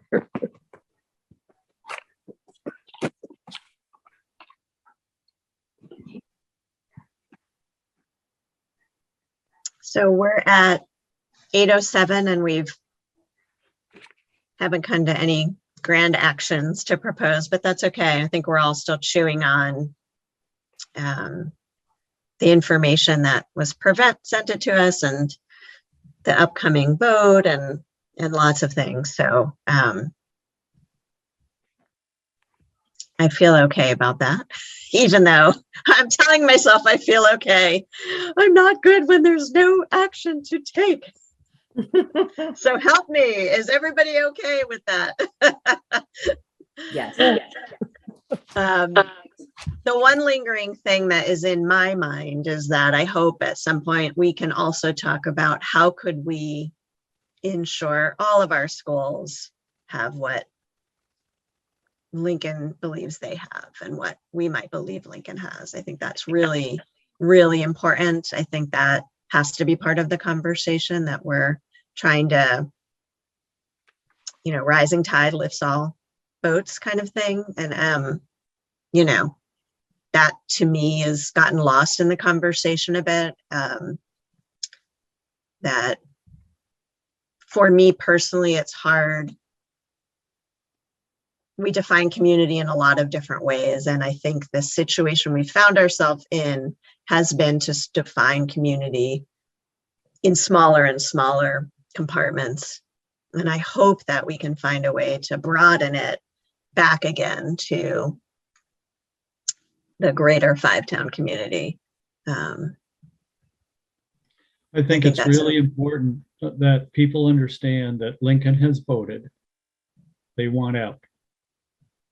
The 4 towns are going to vote on town meeting day. If they approve Lincoln being out, then Lincoln's out. And they are like Ripton. They're no longer in our district. And they're going to have to either form their own supervisory union or form a supervisory union with Ripton. Now, the way the state board has treated that, Ripton so far, is to send them back to the Middlebury district and say, renegotiate and get back in the Middlebury district. I don't know if they'll do that. I don't know if they'll do that with Lincoln or not, but they might. And the other option would be for Lincoln and Ripton to form a supervisory district of their own. That's the path forward. And there's no real turning back from that that I see at this point. Well, what if it's not successful? So just because the towns say you can go, and then let's say everything falls apart for some reason, right? Because they're still in the district until it actually gets formed as a separate supervisory union. It's not instantaneous, right? I mean, Ripton is still part of their district until it's finalized. Am I right about that, David? Yes, the next step is for Lincoln to take their proposal to the state board. And the state board is, there's no reason to believe that the state board will treat Lincoln any differently than it treated Ripton. So I think that's the path forward. But they have to have an exit agreement from the current district, right? Like that's part of this process. So they have to have an exit agreement from MAUSD that is brought about. Is that correct too? Yeah, but that's just details. That's just who pays the debt. And well, let's say they don't get, what if they don't have an agreement? what if all of a sudden they change their mind because they've been reassured that other things won't happen and the merger study committee decides that they're going to give each town a vote before their local school is closed, and we come up with proposals with Lake Levinson? What if that group and as a town says, whoa, so maybe we don't really have an exit agreement? I mean, Well, I don't know really how this works, but it just, until all those things happen, David, it's not like on the vote, all of a sudden they're not attached to any district. They are still in MAUSD until 2 or 3 years from now it actually gets finalized. I mean, the timeline was like 2 years out, even from the original proposal. Like, you are not going to be out for like 2 years. It's July 1st, 2023. Okay, so it was 2021 when we did this. So, basically a year and a half. So, right. If it happens. Sandy, I think it's true that, and there's probably an end date where this isn't true, but I think along the way, if Lincoln decided to consider changing its mind, it would there would be a petition to rescind the withdrawal vote. Correct. I think that's what it would take. No, I totally have that in mind. I mean, David, don't think that every citizen is thinking this is like a done deal. There may very well be, but I also, you got to wait and see what the district does as a local Lincoln citizen. If we come out, this is hypothetical. I'm not saying this is happening at all, but I will agree that if the board goes through everything and they decide we're still going to repurpose the school and we'll let the Lincoln town, let's say they say we'll go with pretty much what was the original proposal and we're not going to keep all 5 schools open. Well, then I think you're absolutely right. I think the bottom line for the Lincoln community is that if you are going to close their school one way or whichever way it happens, they're not going to let you do that. They're not going to let any other, governing body close their school.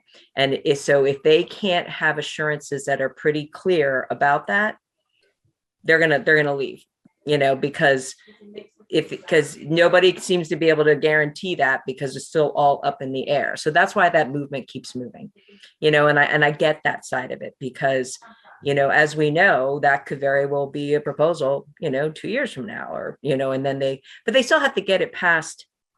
If the merger study committee doesn't take that away, which is now a real possibility since Virgin's district doesn't have that vote. They don't have it. They closed Addison School. Towns didn't have any say whatsoever in the closing of their local schools. And so that's real. Right, so but you would have to have that, that would have to pass in all of our towns in order for us to adopt that, right? So I think what it seems like a it would have super to long pass in the shot. district. It would have to pass in the district. That's right. It's district-wide commingled vote. Correct. No, but it I still thought seems like a this was pretty not a big commingled long vote. shot to me.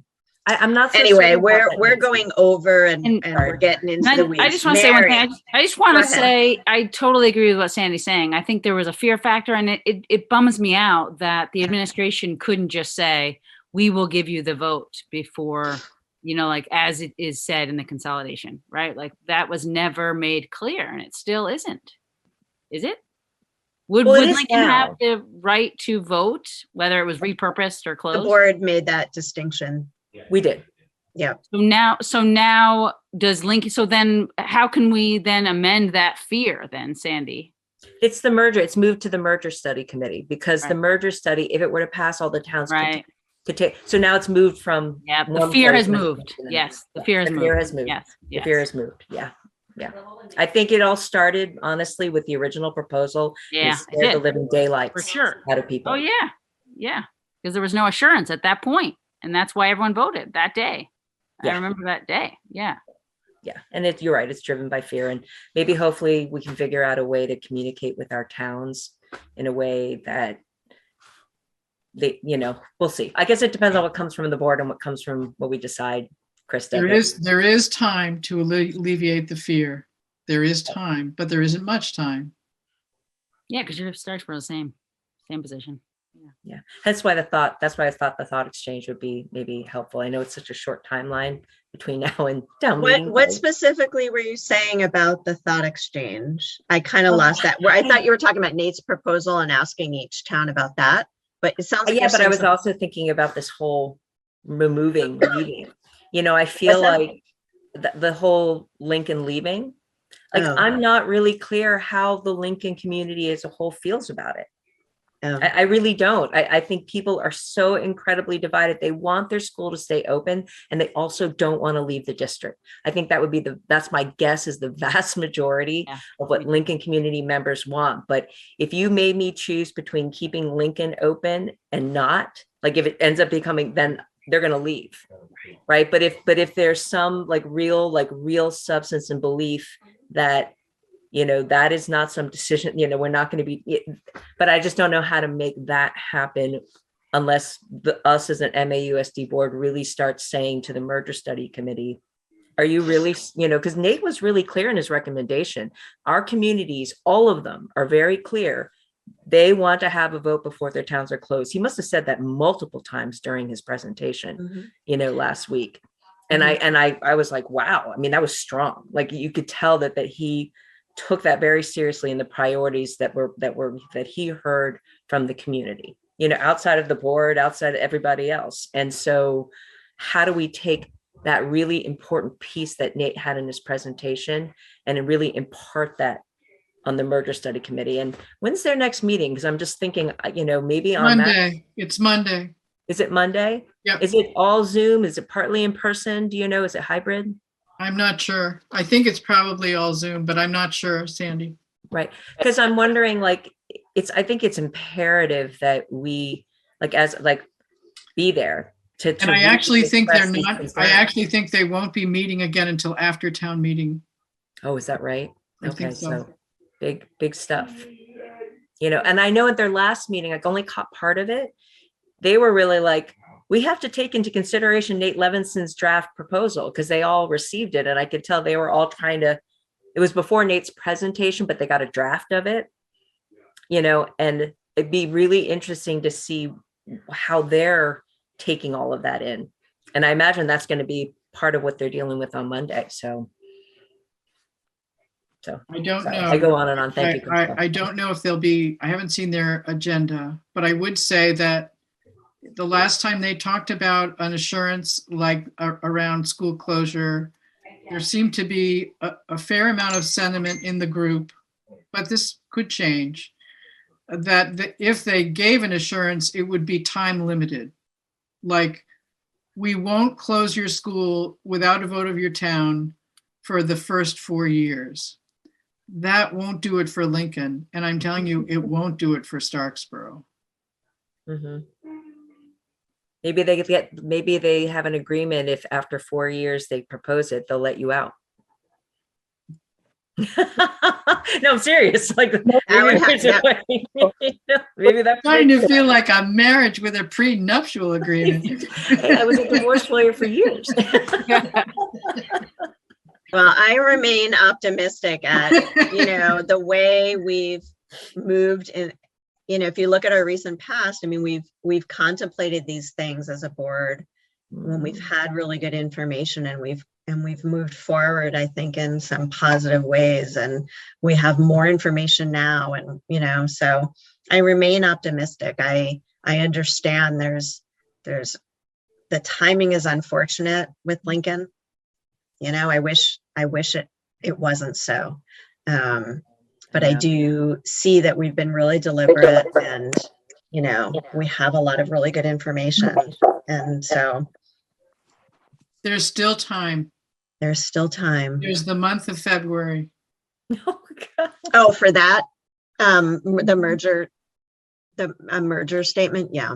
Can like Bob Can- Backlund and I have just a Lincoln community? Are we allowed to do that, Krista, to reach out to our local constituents, even though they were MAUSD, but we're representatives of the town? Like, I'm kind of tempted just to be like, come to a Zoom or a hybrid, you know, Burnham Hall, Lincoln Community Forum. You Just- can. I mean, I would suggest you connect with the Save Our Schools folks, because that's a pretty Yes. Oh, yeah. strong group that's full steam ahead. So Oh, I no, no, think, they most definitely are, but I want to make sure, and I went to both of those meetings, and you were at the second one also, which I thought they did Yeah. a pretty good job of sort of explaining why and sort of how and what they were doing. And, certain people are going to be coming to those meetings, right? Just like Mhm. some others. And so I just want to really put out there that it's not I just think the that's state a community smart school. idea. I think It's exactly, a- me too. I would really Yeah. appreciate that, Sandy. I would Yeah. I think that's really important for you to take that stance because you're not in that group, and Yeah. they have a I certain know, perspective. and I'm not, and the thing is, it's And you're weird, not I'm in it. necessarily against it I either. know. I think agree. I that agree. It's just so hard for me, like with the timing and Yes. really where are we going? And I do think it's important that we have to have school some autonomy. And that's why also I thought Nate Levinson's report was great. And it's just a terrible timing issue. And, Mhm. Is there, can they postpone the vote? I'm brainstorming. Yeah. Does it have to happen literally, does it have to happen on town meeting day? I know it's Yeah. probably. Why would it have to? Why would it have to? Like, Right. Obviously the town clerks would all have to agree because originally they wanted to do the vote like way back, like back in like December. And they're like, you can't make us do the vote any early. So they all, I think, got them to agree to do it on town meeting day, because obviously that's when a lot of people are voting on stuff. But the question becomes, does it have to be then? Yeah. Sandy, I would really appreciate that because you wear a different hat. Then I think that would be a really healthy thing if you and Rob did that. Yeah. And mostly, and I can't speak for the board, but I really want to hear just your Lincoln constituencies. Yeah. What are you thinking? Yeah. And just give a broad perspective. Because I know that there are some other people who have voiced, like just like me, totally being very like, oh, I'm just on the fence because there's too many unknowns that can't be answered in time. Right. And things are rolling, like things are happening, like this vote. And I'm just like, oh my goodness. And I'm sure there'd be plenty of people in state community schools who would not be happy with what I'm saying, except, it's really for each of the people to really decide as a community. Right. And so. And you're not against that proposal. You're against, yeah. I'm not necessarily, because we don't have tea leaves. And so I completely get where they're coming from. Sandy, if you play that out, I wonder about whether this is an absolute wonder. I'm just wondering out loud. I wonder if it's better to let the town meeting vote play out in whatever way it will. And then after that, let's assume that the towns say, Lincoln, you can go. And that's what I would expect will happen. Then you meet with people afterwards and say, is this really what you want? Rather than do it really too late. Rather than do it before the vote and muddy those waters. I don't know. Right. Yeah, that's what I'm wondering. There is a sense of, is it too late? Because, again, as it keeps growing momentum, it really does then have a life of its own as it keeps, moving in that direction. And the vote may end up happening anyway, but I trying again, just from a reaching to the community level, as a role for all the people in Lincoln, is everybody's voices, are they being heard? Now, it's true, a lot of people voted, a huge amount voted to come out of the district, but it's not really clear to me, just like I'm very honest with you, why I voted for it. I wasn't thinking in my head, like, that's a done deal then. Sandy, I the exact same reason I voted for it. Yep. Because I was not assured that we would not get the vote in the end, which now the board has done. But at that moment, we were not assured of it. Right. And that's really truly what motivated. Yes. And I don't think it's just you and I. Yeah.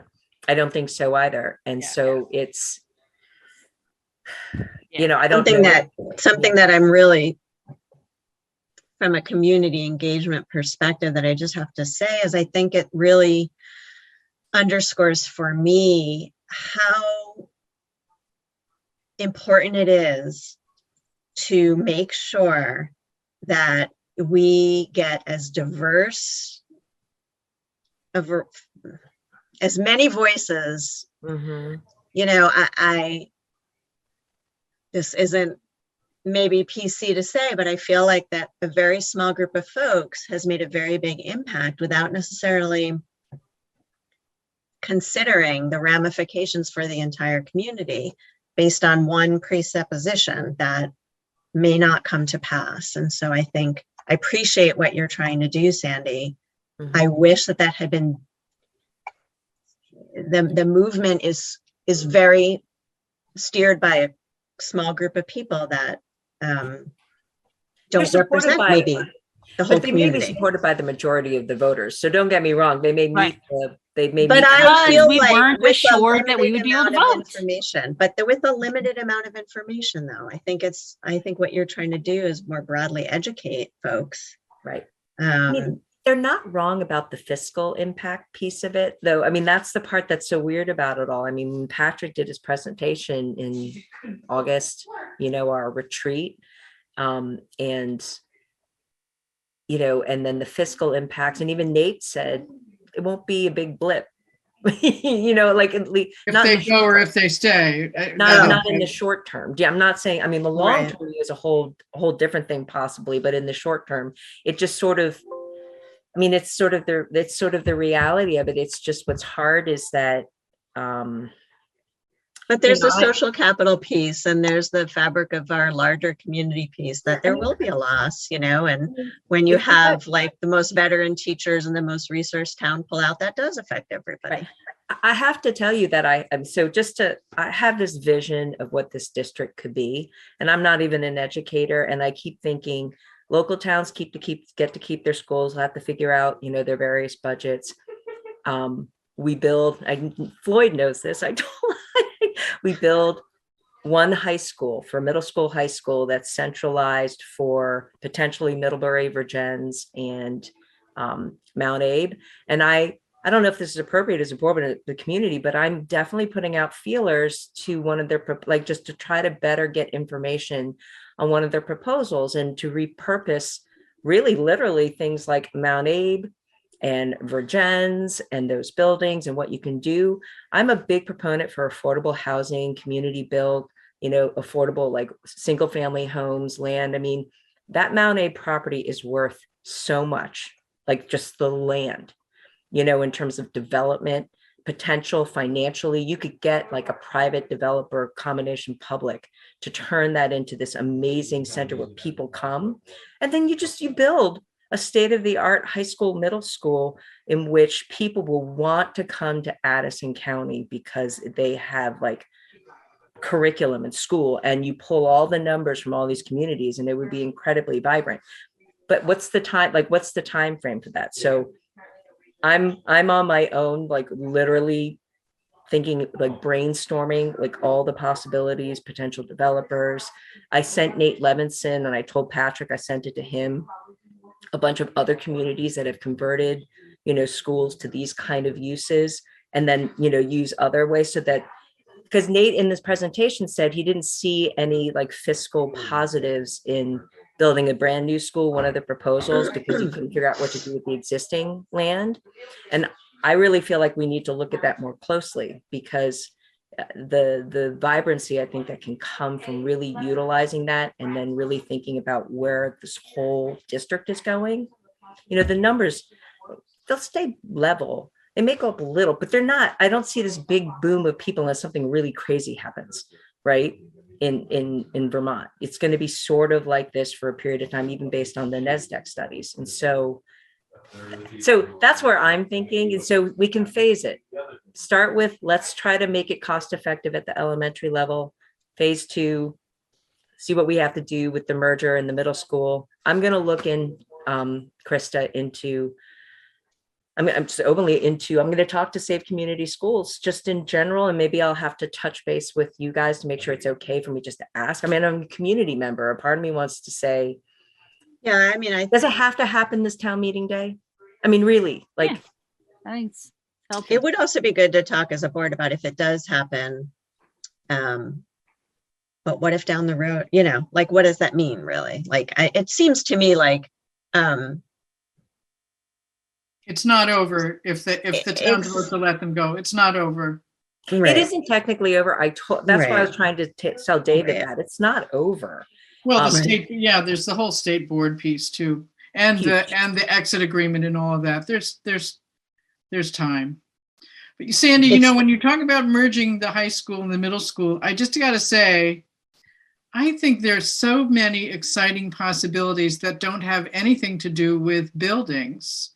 That is, when you can, I mean, given all that we've learned about hybrid teaching and learning, you can imagine the German teacher at Vergennes High School teaching a German class for kids in Vergennes, high school kids in Vergennes and high school kids in Bristol, and doing it part online and part in person. I mean, you can envision a personalized learning program that isn't hooked to the building, but is led by, a small core of teachers who work with kids in both buildings. Like the So sister school idea. Did you hear me? It doesn't have to be a new consolidated high school to be a collaborative way of expanding programming for kids. Did you hear me ask the question about sister high schools? Like he was talking about sister elementary schools. Right. I was kind of like, well, why not really take advantage now of sister high, like make Vergennes and Mount Abe really doing your hybrid learning people, like just as a stage for now. And how efficient can you be with doing that? That's what Aaron Rubley was saying there. I mean, all those possibilities for collaborating in the interest of expanding opportunities for kids and saving money without merging governance. The merger study committee hasn't touched that conversation in any depthful way.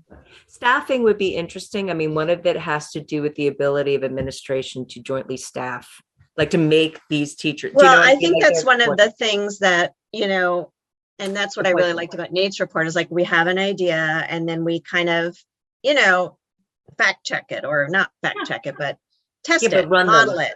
Yeah. Right. And so you could see, well, this would be challenging about it. This would not be. And then you can determine like, how would that work? And we don't have that for a lot of those ideas, but I don't see why we couldn't try to get more of that information at the very least, because I don't think it's going to get people are not going to have an appetite for it if some of those questions don't get answered, which is what I said earlier. I think that's much more realistic, Nancy. It's much more realistic in the short term. I mean, that makes sense. And that falls into Nate Levinson's plan. But I will tell you, I'm still going to keep exploring on another level on how to bring people to our district. And you'll never, and it will never happen unless there's better housing that is available that draws people into the community and universal broadband access. Yep, that's what I'm working on. Oh yeah, and that has schools that are vibrant with good curriculum and programs, right? Steve Harris up in Lincoln, wasn't he really interested in the? I know. That's what I was going to say. This idea, it just gets quieted somehow. But well, I mean, one of the things with the three is it's hard enough to get to 3, and Middlebury is on its own journey. So I don't think, at least initially, they've had very little appetite, but it's not to say they wouldn't moving forward, but I don't know. They haven't bitten. Something to think just out there though, in terms of development for the various communities, because Lincoln, if you could build it, people would come and their population wouldn't be drawing, but you can't build it. It's like you have these communities with schools that people would move there if they could get there. There's going to be some planning. The Planning Commission, Kevin Hansen is on that in Bristol, and they're starting to have some affordable housing conversations and doing something called a character survey. And it's going to involve, Liz, is your dad on that commission as well? Yeah. And I think there's going to be a community engagement piece, but I'm really interested in hearing more about that because I think it's so connected to all of these things. And Bristol Planning Commission is working on this also. Was that the Starksboro? The Starksboro Planning Commission is working on that also. Yeah, I mean, the whole region was a regional planning report. Every town, yeah. All right, folks. Okay, thanks so much. I've been holding off on my glass of wine. I know. Nice work. You're blurred, so we can't tell. But I'm not doing it anymore. I'm going to have it right now. Wow. All good night. Thanks so much. Oh, you guys Thanks, are great. everybody. Definitely follow Have a through. good We'll night. follow up. Thanks, guys. Yep. Good night. Bye. Bye. Bye.